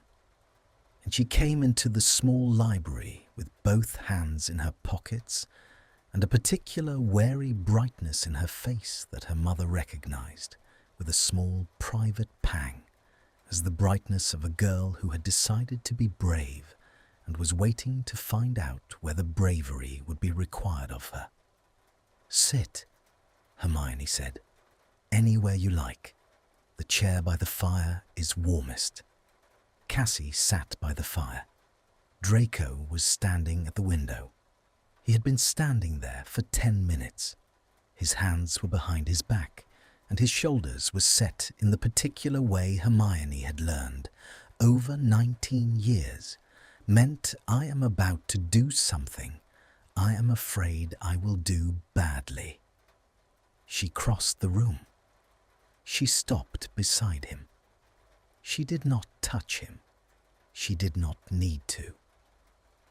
She simply stood there at his elbow, in the way she had stood at his elbow on the morning of their wedding, when he had had to walk down a ministry aisle in front of 300 people who had been waiting since 1998 to see whether the marriage would actually happen. "Draco," she said very softly, "I know. Tonight, she only needs to see you trying. She does not need you to be good at it yet." "I know." He turned from the window. He crossed to the long oak table. He laid his hands flat on the wood. He looked at his daughter sitting by the fire, and his daughter looked back at him. And after a moment, the smallest moment, he smiled at her. It was not a large smile. It was a Malfoy smile, narrow at the corners, the kind he had given her on platforms and at breakfast tables, and in the doorways of her bedroom when he had come to say goodnight. And Cassie recognized it, the way one recognizes a household sound, and her shoulders, which had been set, came down by a fraction. "Right," he said. "Come here." She came. He turned her by the shoulders, gently, until she was standing in the center of the chalked figure on the floor. He stepped back out of it himself. He came around to the side of the table and stood opposite her with his hands behind his back. And Hermione, watching from the hearth, saw her husband settle into a posture she had never seen him take in their marriage.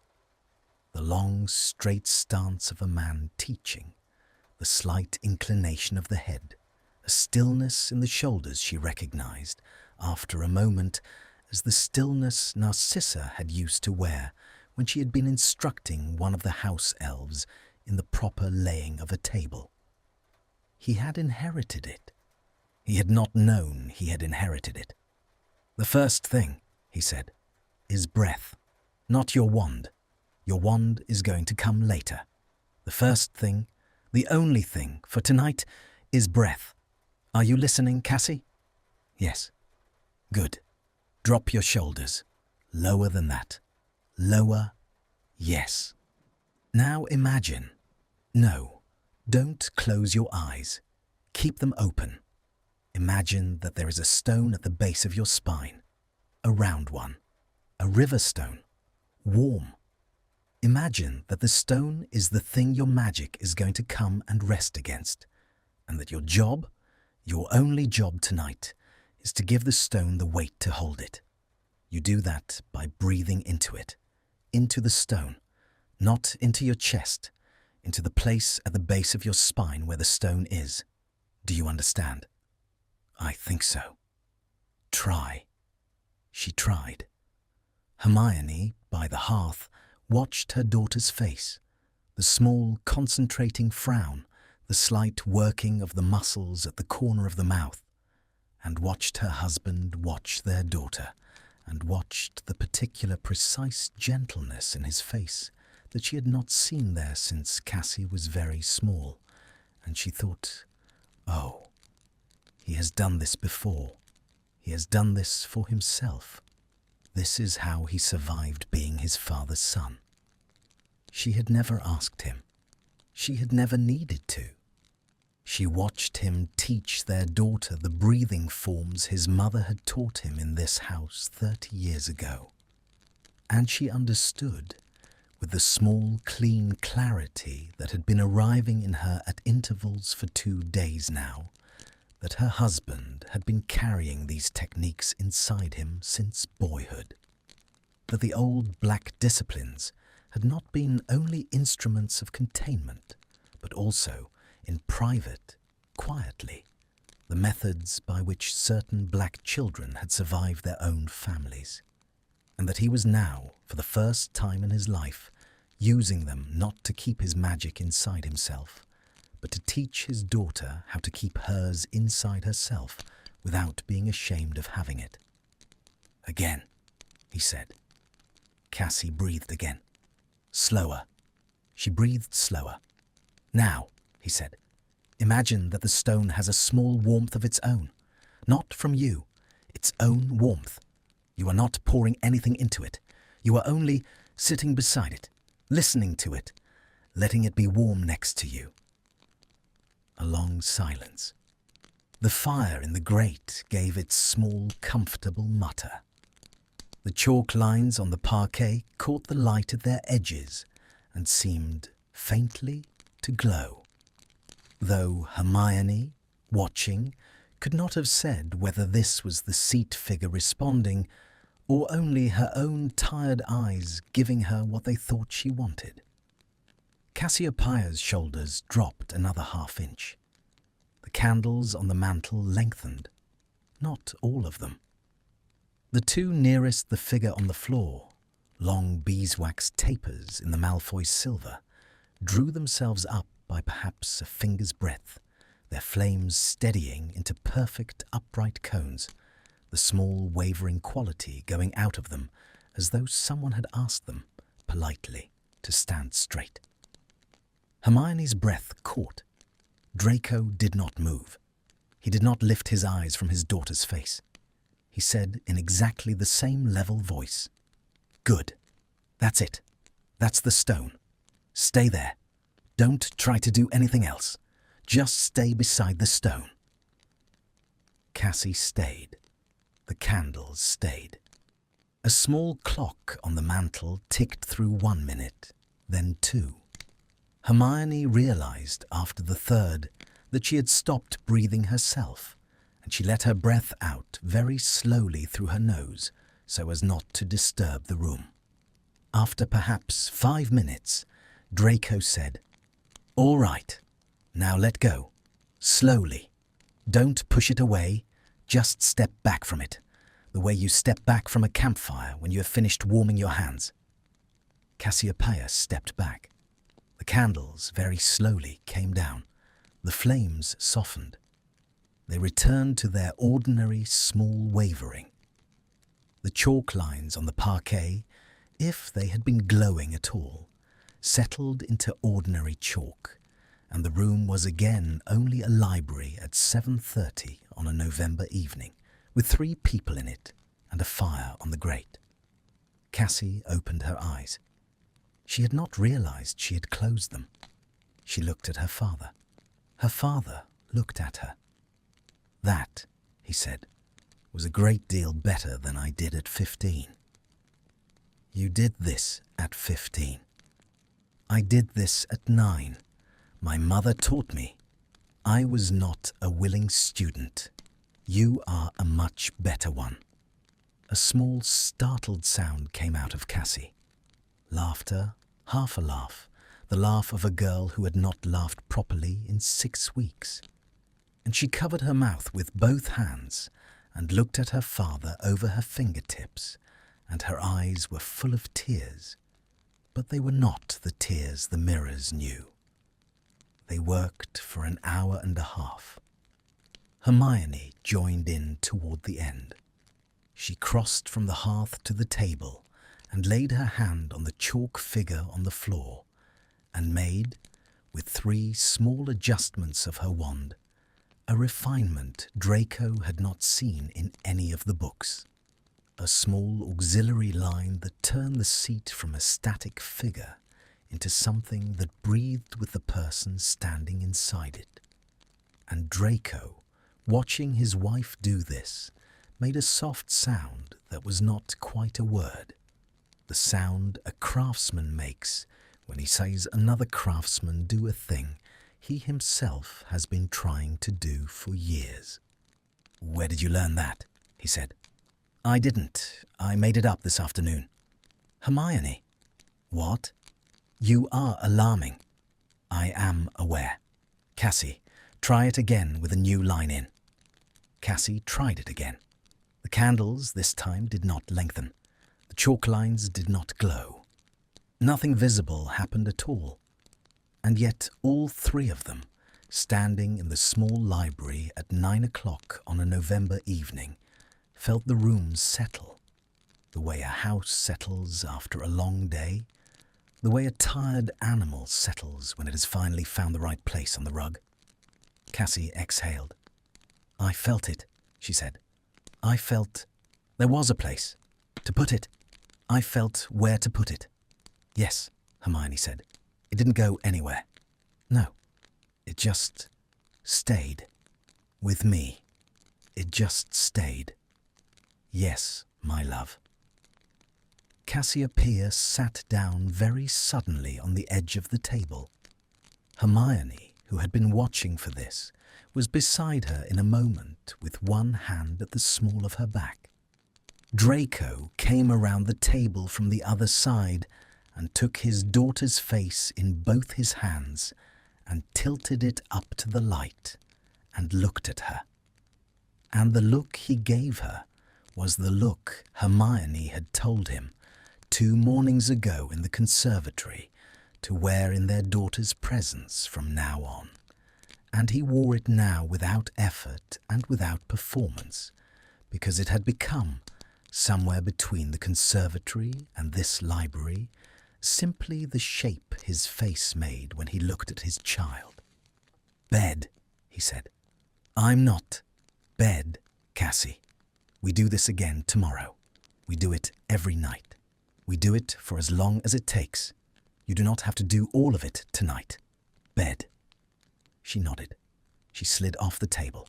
She kissed her father on the cheek, quickly, almost shyly, the way she had kissed him on the cheek when she was small and not yet old enough to be embarrassed about it.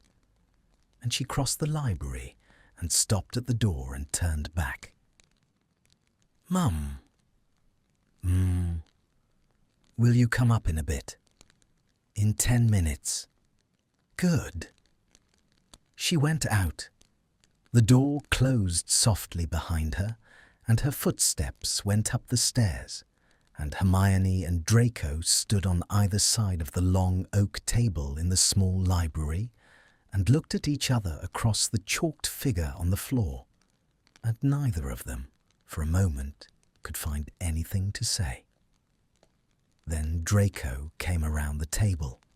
He crossed the distance between them in 3 strides, and he put his arms around his wife with no warning and no preliminary, and he held her against him with his face pressed into her hair, and she stood very still with her cheek against his shoulder and her hands at his back, and she felt him breathe.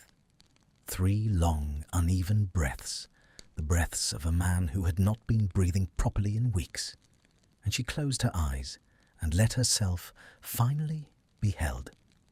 Hermione. I don't know how to thank you. Don't thank me yet. Hermione. Don't thank me yet, Draco. We have work to do. We can thank each other afterwards. Hold me for another minute, and then go and tell our daughter good night. He held her for another minute. In the grate, the fire burned lower. On the parquet, the chalk lines waited patiently for tomorrow. Above them, somewhere on the upper landing, their daughter, for the first time in 2 months, hummed a small, tuneless fragment of song under her breath as she opened her bedroom door. Spring came late that year.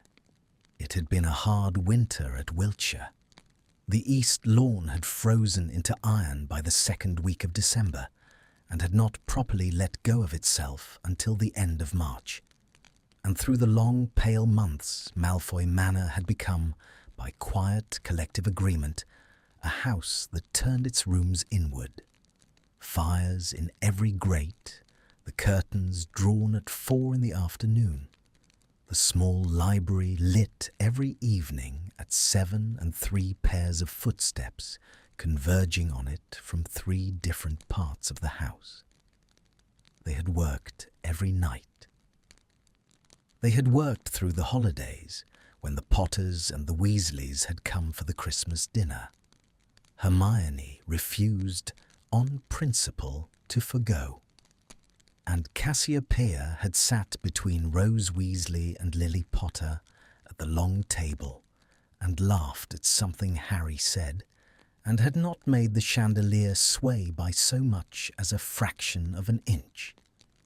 And Hermione, watching from her seat at the far end, had caught her husband's eye through the candles and the holly and the heaped roast goose, and had seen, in his face, the small private acknowledgement that 9 weeks earlier neither of them would have believed this dinner possible.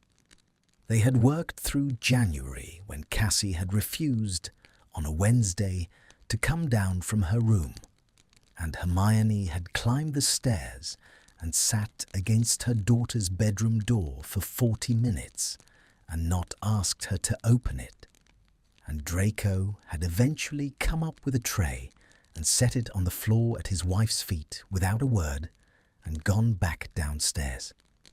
And an hour later, the door had opened and a small puffy-eyed girl had emerged and eaten 2 pieces of toast in her mother's lap on the upper landing and gone, of her own accord, to the small library and breathed into her stone for 15 minutes and come back up to bed.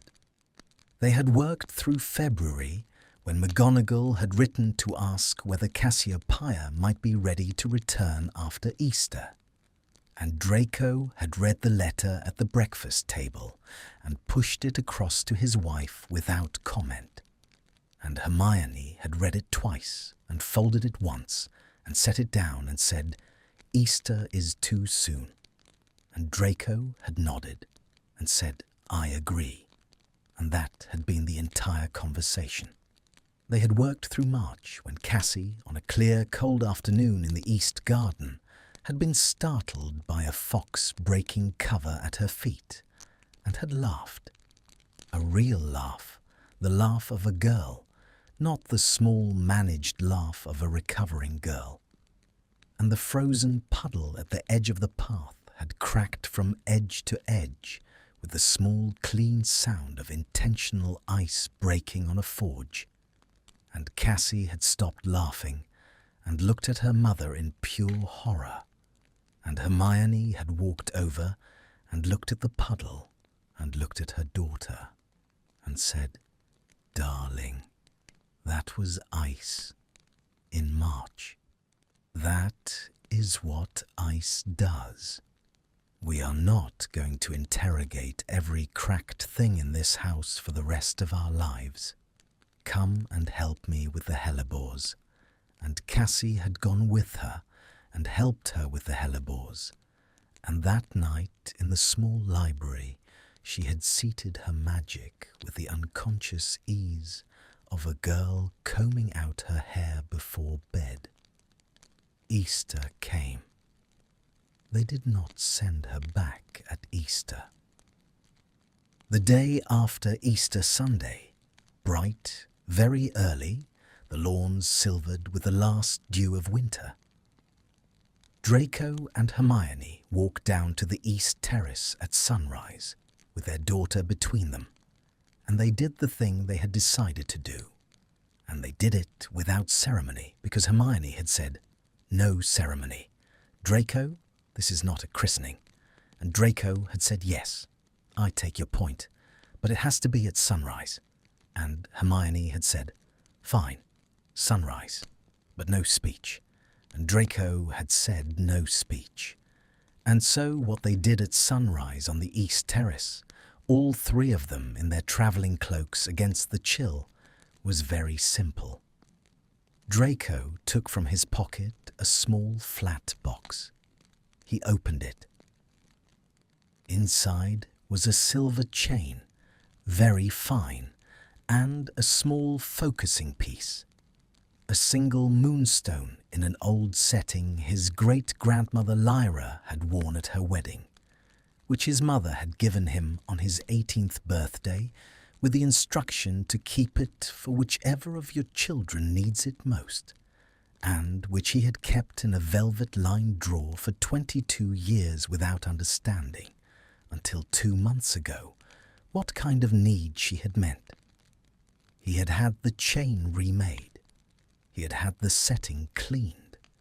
He had had, and this was Hermione's contribution, the thing she had done in secret over 4 nights in February while her husband had been asleep. 3 small runes engraved into the inner curve of the setting in a hand so fine they were almost invisible. The runes were not containment runes. They were not control runes. The runes Hermione had chosen, after a great deal of reading, were home and welcome and hold. A seat one could wear around one's neck. He lifted the chain out of the box. Cassiopeia turned her back to him and lifted her hair off her neck. Automatically, the gesture of a girl who had been having necklaces fastened for her since she was old enough to wear them. And her father fastened the clasp, and her mother stood at her shoulder and watched.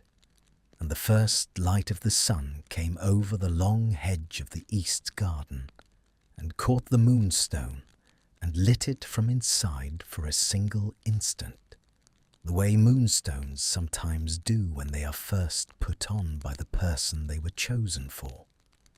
Cassie turned back. She looked at her father. She did not say anything. She did not need to. She stepped forward into him, 15 years old now, almost as tall as her mother, the brown curls untidy from sleep and the grey eyes very awake. And she put her arms around her father's neck and held him the way she had held him in the green wing chair on the morning after the mirrors broke. And Draco closed his eyes and rested his chin on the top of his daughter's head and stood for a long moment in the early light without speaking. Over his daughter's shoulder, he opened his eyes and looked at his wife. Hermione was standing 3 paces away with her hands clasped in front of her and her hair coming loose from the knot she had tied it in at 5 o'clock that morning. And the sunrise was on her face, and she was looking at her husband and her daughter as one stands and looks at a thing that has cost a great deal and has, against all odds, arrived. He held out his hand to her. She came.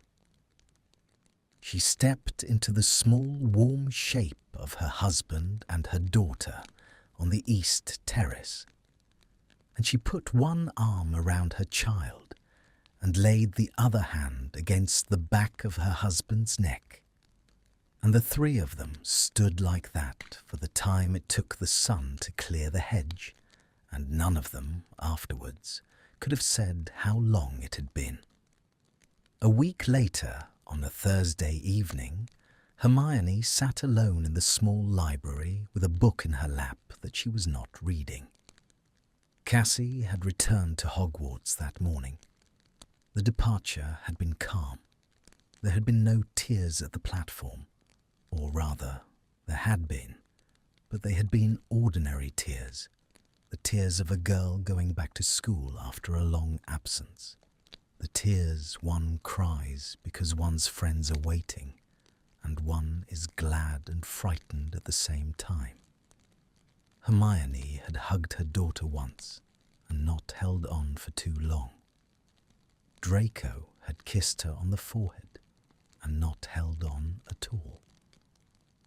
They had stood on the platform together and watched the Hogwarts Express pull out, and then they had apparated home and walked the long route up the South Drive in silence and gone into the house.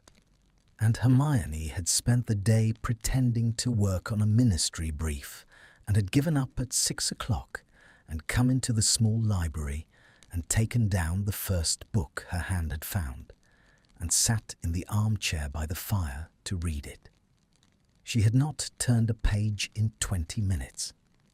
The book in her lap was On the Channeling of Inherited Power. She had read it twice already.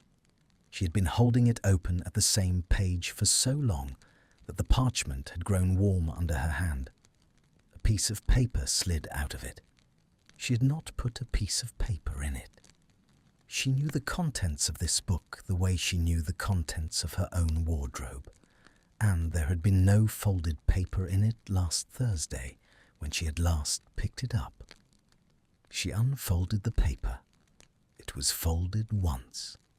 The fold was not perfectly even.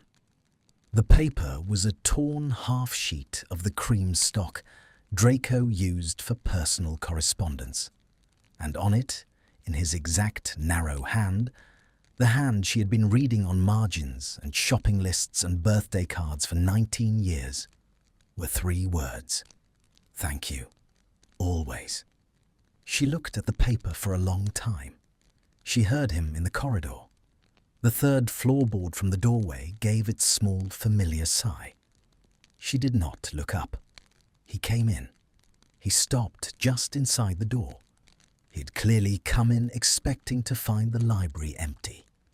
He had a glass of something amber in one hand and a book under his arm, and the slightly distracted expression of a man who had been intending to read alone for an hour before bed. And he stopped when he saw her, and he saw the paper in her hand, and he saw which book the paper had come out of, and he stood very still in the doorway. "How long has that been in there?" she said. "Since February." "February. I had written it in February. I had been trying to find the moment. There never seemed to be a moment. Eventually, I put it in the book, because I knew you would find it eventually, and I thought the book finding it would be easier, perhaps. Easier than my mouth finding it." She closed the book on the paper. She set the book on the side table. She stood up. She crossed the small library to her husband, and she stopped in front of him, and she looked at him. At the grey eyes that had been her daughter's eyes that morning on the platform, at the small new line at the corner of his mouth that she was almost certain had not been there in October. And she lifted both hands and took his face between them. the way she had not taken his face between her hands in a long time, and she drew him down and kissed him. It was not the kiss of a young marriage. It was not the first kiss she had ever given him. That kiss had happened in the corridor outside the Wizengamot chambers in the autumn of 2002, against her better judgment, against his better judgment, against the advice of everyone they both knew. And it was not the kiss of their wedding morning, which had been brief and ceremonial and witnessed by 300 people. It was the kiss of a marriage that had walked through a long, cold winter and had come out at the other end holding the same hand it had carried in. His glass set itself down on the side table with a small, audible click. His book fell, less elegantly, onto the rug. His hands came up to her waist, and then to her back, and then to her hair, and she felt him make the small, low sound he had made on the day she had told him, 20 years ago, that she would marry him if he asked her properly. And she had not heard that sound in 8 years, and she had not realized until she heard it now how much she had missed it. She drew back, eventually. She did not let go of his face. "You are an extraordinarily stupid man sometimes, Draco Malfoy. I know. And I love you. I know. Say it back. I love you. I love you. I love you. 3 times in case the first one wasn't audible." All 3 were audible. "Good." She laughed. She had not laughed in the small library since October. She laughed now, with her husband's hands in her hair and her husband's forehead pressed to her forehead, and she felt the laugh travel through both of them and settle somewhere between them. And she closed her eyes and stood with her arms around her husband's neck and let it be. Behind them, on the side table, the book she had been not reading sat with the half sheet of cream paper folded inside it, and the words, "Thank you, always," lay against the page about channeling inherited power. And at Hogwarts, in a dormitory she had not slept in for almost 6 months, their daughter put her head down on a familiar pillow under the green silk hangings of a Slytherin bed she had inherited from her father, and the brown curls she had inherited from her mother. And she closed her eyes, and she slept the deep, clean, dreamless sleep of a child whose parents had, finally, learned how to stand on the same side of the same closed door. In the small library at Malfoy Manor, the fire burned lower. The clock on the mantel ticked on without comment. And Hermione Granger Malfoy, with her husband's face in her hands, opened her eyes and smiled. And the smile reached, this time, all the way, 7 years later. It was the first week of June, and the rose garden at Malfoy Manor was in the full extravagant bloom it produced exactly once a year, when the lemon roses Narcissa had bred in the conservatory had been coaxed by Hermione and 3 very determined undergardeners into mingling along the south wall with the older Malfoy whites. And the result, on this particular Saturday afternoon, was a long stretch of warm stones smothered in flowers the colour of butter and old paper, releasing into the still air the dry citrus scent that Draco had once thought he would never be able to smell again without his mother's death rising up behind it. He could smell it now without flinching. He could smell most things without flinching. This was, he had been quietly noticing for some years, what marriage did when one allowed it to, wore away at the small flinches, one by one, until a man arrived in his middle 50s and discovered that he could walk through his own mother's conservatory in summer without his ribs closing. He was sitting on the low stone bench at the edge of the rose garden, with his sleeves pushed to the elbow and a glass of cold white wine on the bench beside him, and he was watching his wife. Hermione was further down the path. She had been weeding a bed of lavender with her hair tied up in a kerchief and a smudge of earth on her cheekbone, and she had now straightened to talk to a young woman in a sun hat who had come up the path from the lower terrace with her arms full of cut peonies. And Draco, watching, allowed himself the small daily luxury of looking at his wife for a long, unbroken moment without her noticing. 26 years. He had been doing this, looking at her without her noticing, since 1998. He had refined the practice. He had become quite good at it. He had also, somewhere in the second decade of their marriage, given up the pretense that it was a guilty habit, because Hermione had caught him at it once over a breakfast table in 2014, and had said, "I know you do that, Draco. I have always known. Carry on," and had gone back to her newspaper. He carried on. The young woman with the peonies turned her head, and the sun came under the brim of her hat, and Draco saw, with the small private start his heart had given him every time for 22 years, the recognition of his own daughter coming up a garden path, that the woman with the peonies was Cassiopeia. She had been at the manor for 3 days now. She had come down from London on the Thursday evening train with 2 valises and a bottle of elf wine, and the particular brisk efficiency she had inherited from her mother, and refined, in her years at the Department of Mysteries, into something that could organize a crisis between courses at dinner. She was 22. She had finished her formal training at the department in March.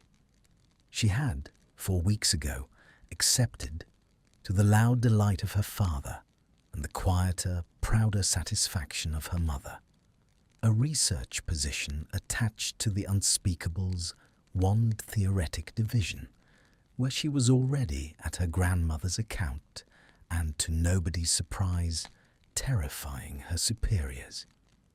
She wore the moonstone still. She had not taken it off in 7 years. The chain had been replaced once, a finer one, gold this time, because at 17 she had decided the silver clashed with her colouring. But the moonstone itself was the original, and the runes inside its setting had not faded, and Cassiopeia Malfoy-Granger had not made a mirror crack since the late spring of her 15th year. She came up the path now with her arms full of peonies and stopped in front of her father and tilted her head. "You're staring at Mum again." "Yes, it is undignified. I am her husband. I have a license. You have had that license for far too long. You should let it expire." "Out of the question." She laughed. It was a low laugh, her mother's laugh, with the dry, quick edge of her father's wit laid over the top, and she sat down on the bench beside him and set the peonies in her lap and looked sideways at him from under the brim of the hat, with the small, sly affection she'd been turning on her father since she was 11. "Daddy, you are looking very fond." "I am very fond. It's irritating. It's allowed." She leaned sideways into his shoulder for a moment, the small, wordless press of a daughter who had grown up but had not stopped being a daughter. And Draco closed his eyes briefly and felt the warm weight of her against his arm and the particular sun on his eyelids, and the dry citrus scent of the lemon roses. And he thought, with the unembarrassed simplicity that had become available to him in his 50s, I am happy. I am, in this minute, very happy. I would like the universe to make a note of it. The universe, in the form of Hermione coming up the path with her kerchief slipping off her hair, made a note of it. She stopped in front of them, hands on her hips, looking at her husband and her daughter on the bench in the late afternoon sun, like a woman surveying the small private kingdom she had built one careful brick at a time. What are you two conspiring about? Father is being undignified. He often is.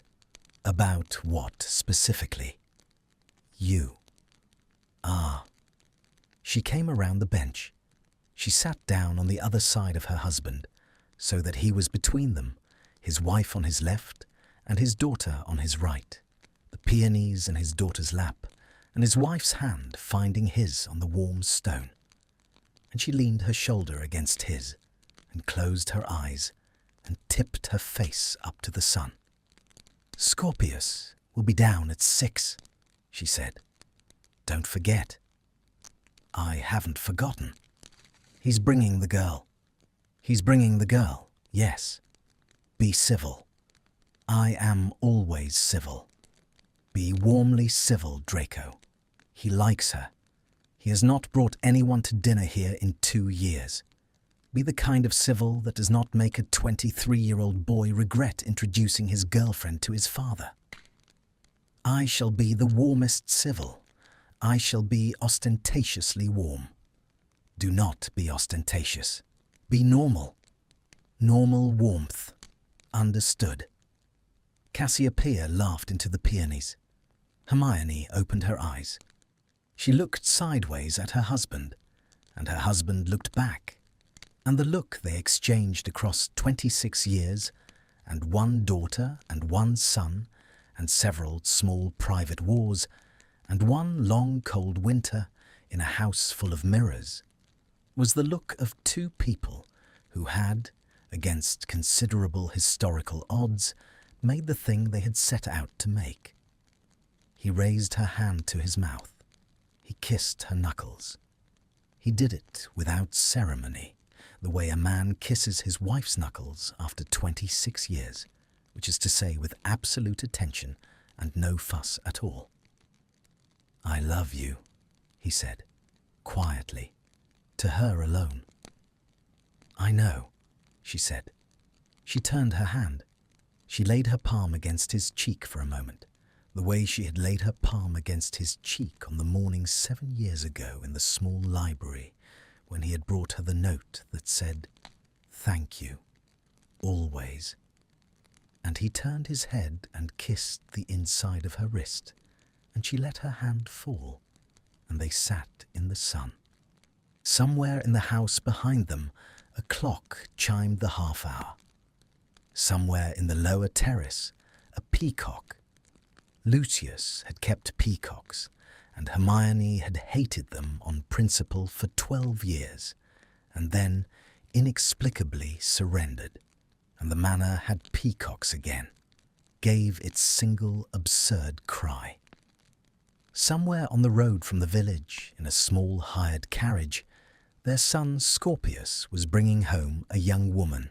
He was already, at 23, beginning to suspect he was going to marry, and he was nervous in the particular way of a Malfoy boy bringing a girl to his parents. And he was wrong to be nervous, because the parents he was bringing her to had learned, the hard way, in a winter neither of them ever discussed at dinner parties, how to open the doors of their house wide and how to keep them open. On the stone bench at the edge of the rose garden, Draco Malfoy held his wife's hand on his left, and his daughter leaned against his shoulder on his right, and the lemon roses gave off their dry, warm scent into the still June air. and the long, pale afternoon went on and on, the way certain afternoons do when one has earned them. Hermione tipped her head against his shoulder. Draco. We did all right, didn't we? He was quiet for a moment. He looked at his daughter in the sun with the moonstone at her throat and the peonies in her lap. He looked at the woman beside him, his wife of 26 years, the smudge of earth still on her cheekbone, her hair coming out of the kerchief in the small chestnut tendrils he had been in love with since he had been 17 years old and far too stupid to know it. Yes, he said, we did all right. He kissed the top of her head. The peacock cried again. The clock in the house chimed the next quarter. The lemon roses on the south wall released into the warm, still air of a June afternoon at Malfoy Manor, the scent of a long marriage that had walked through every weather it had been given and had, at last, come into its summer. Thank you for staying with me until the end of this story. I wanted to write about something quiet, not a big battle, not a dark lord, just a family, a father, a mother, and a daughter. Three people in one old house, three people who love each other, and one fear that almost broke them. I think we all know this kind of fear. Maybe not magic, maybe something else. A child who is changing, a husband who goes silent, a wife who stops asking questions. The small cold moments in a home, the doors that close, the words we do not say at dinner. Draco was not a bad father, he was a scared father, and scared people makes mistakes. They look away when they should look closer. They hide in the libraries when they should sit on the floor with the people they love. Hermione was not a perfect mother. She was angry, she was tired, but she did one important thing. She did not leave. She stayed, and she made him stay too. That is what I wanted to show. Love is not always soft. Sometimes love is one hand on a table saying we will fix this together. Sometimes love is a chalk circle on the floor. Sometimes love is three words on a folded paper hidden in a book waiting to the right moment. If you are in hard winter right now, I hope this story gave you a little warmth. I hope it reminded you that the people we love are worth the long walk and that spring does come back, even to the coldest houses. Thank you for listening. Take care of your people and take care of yourself. Until the next story.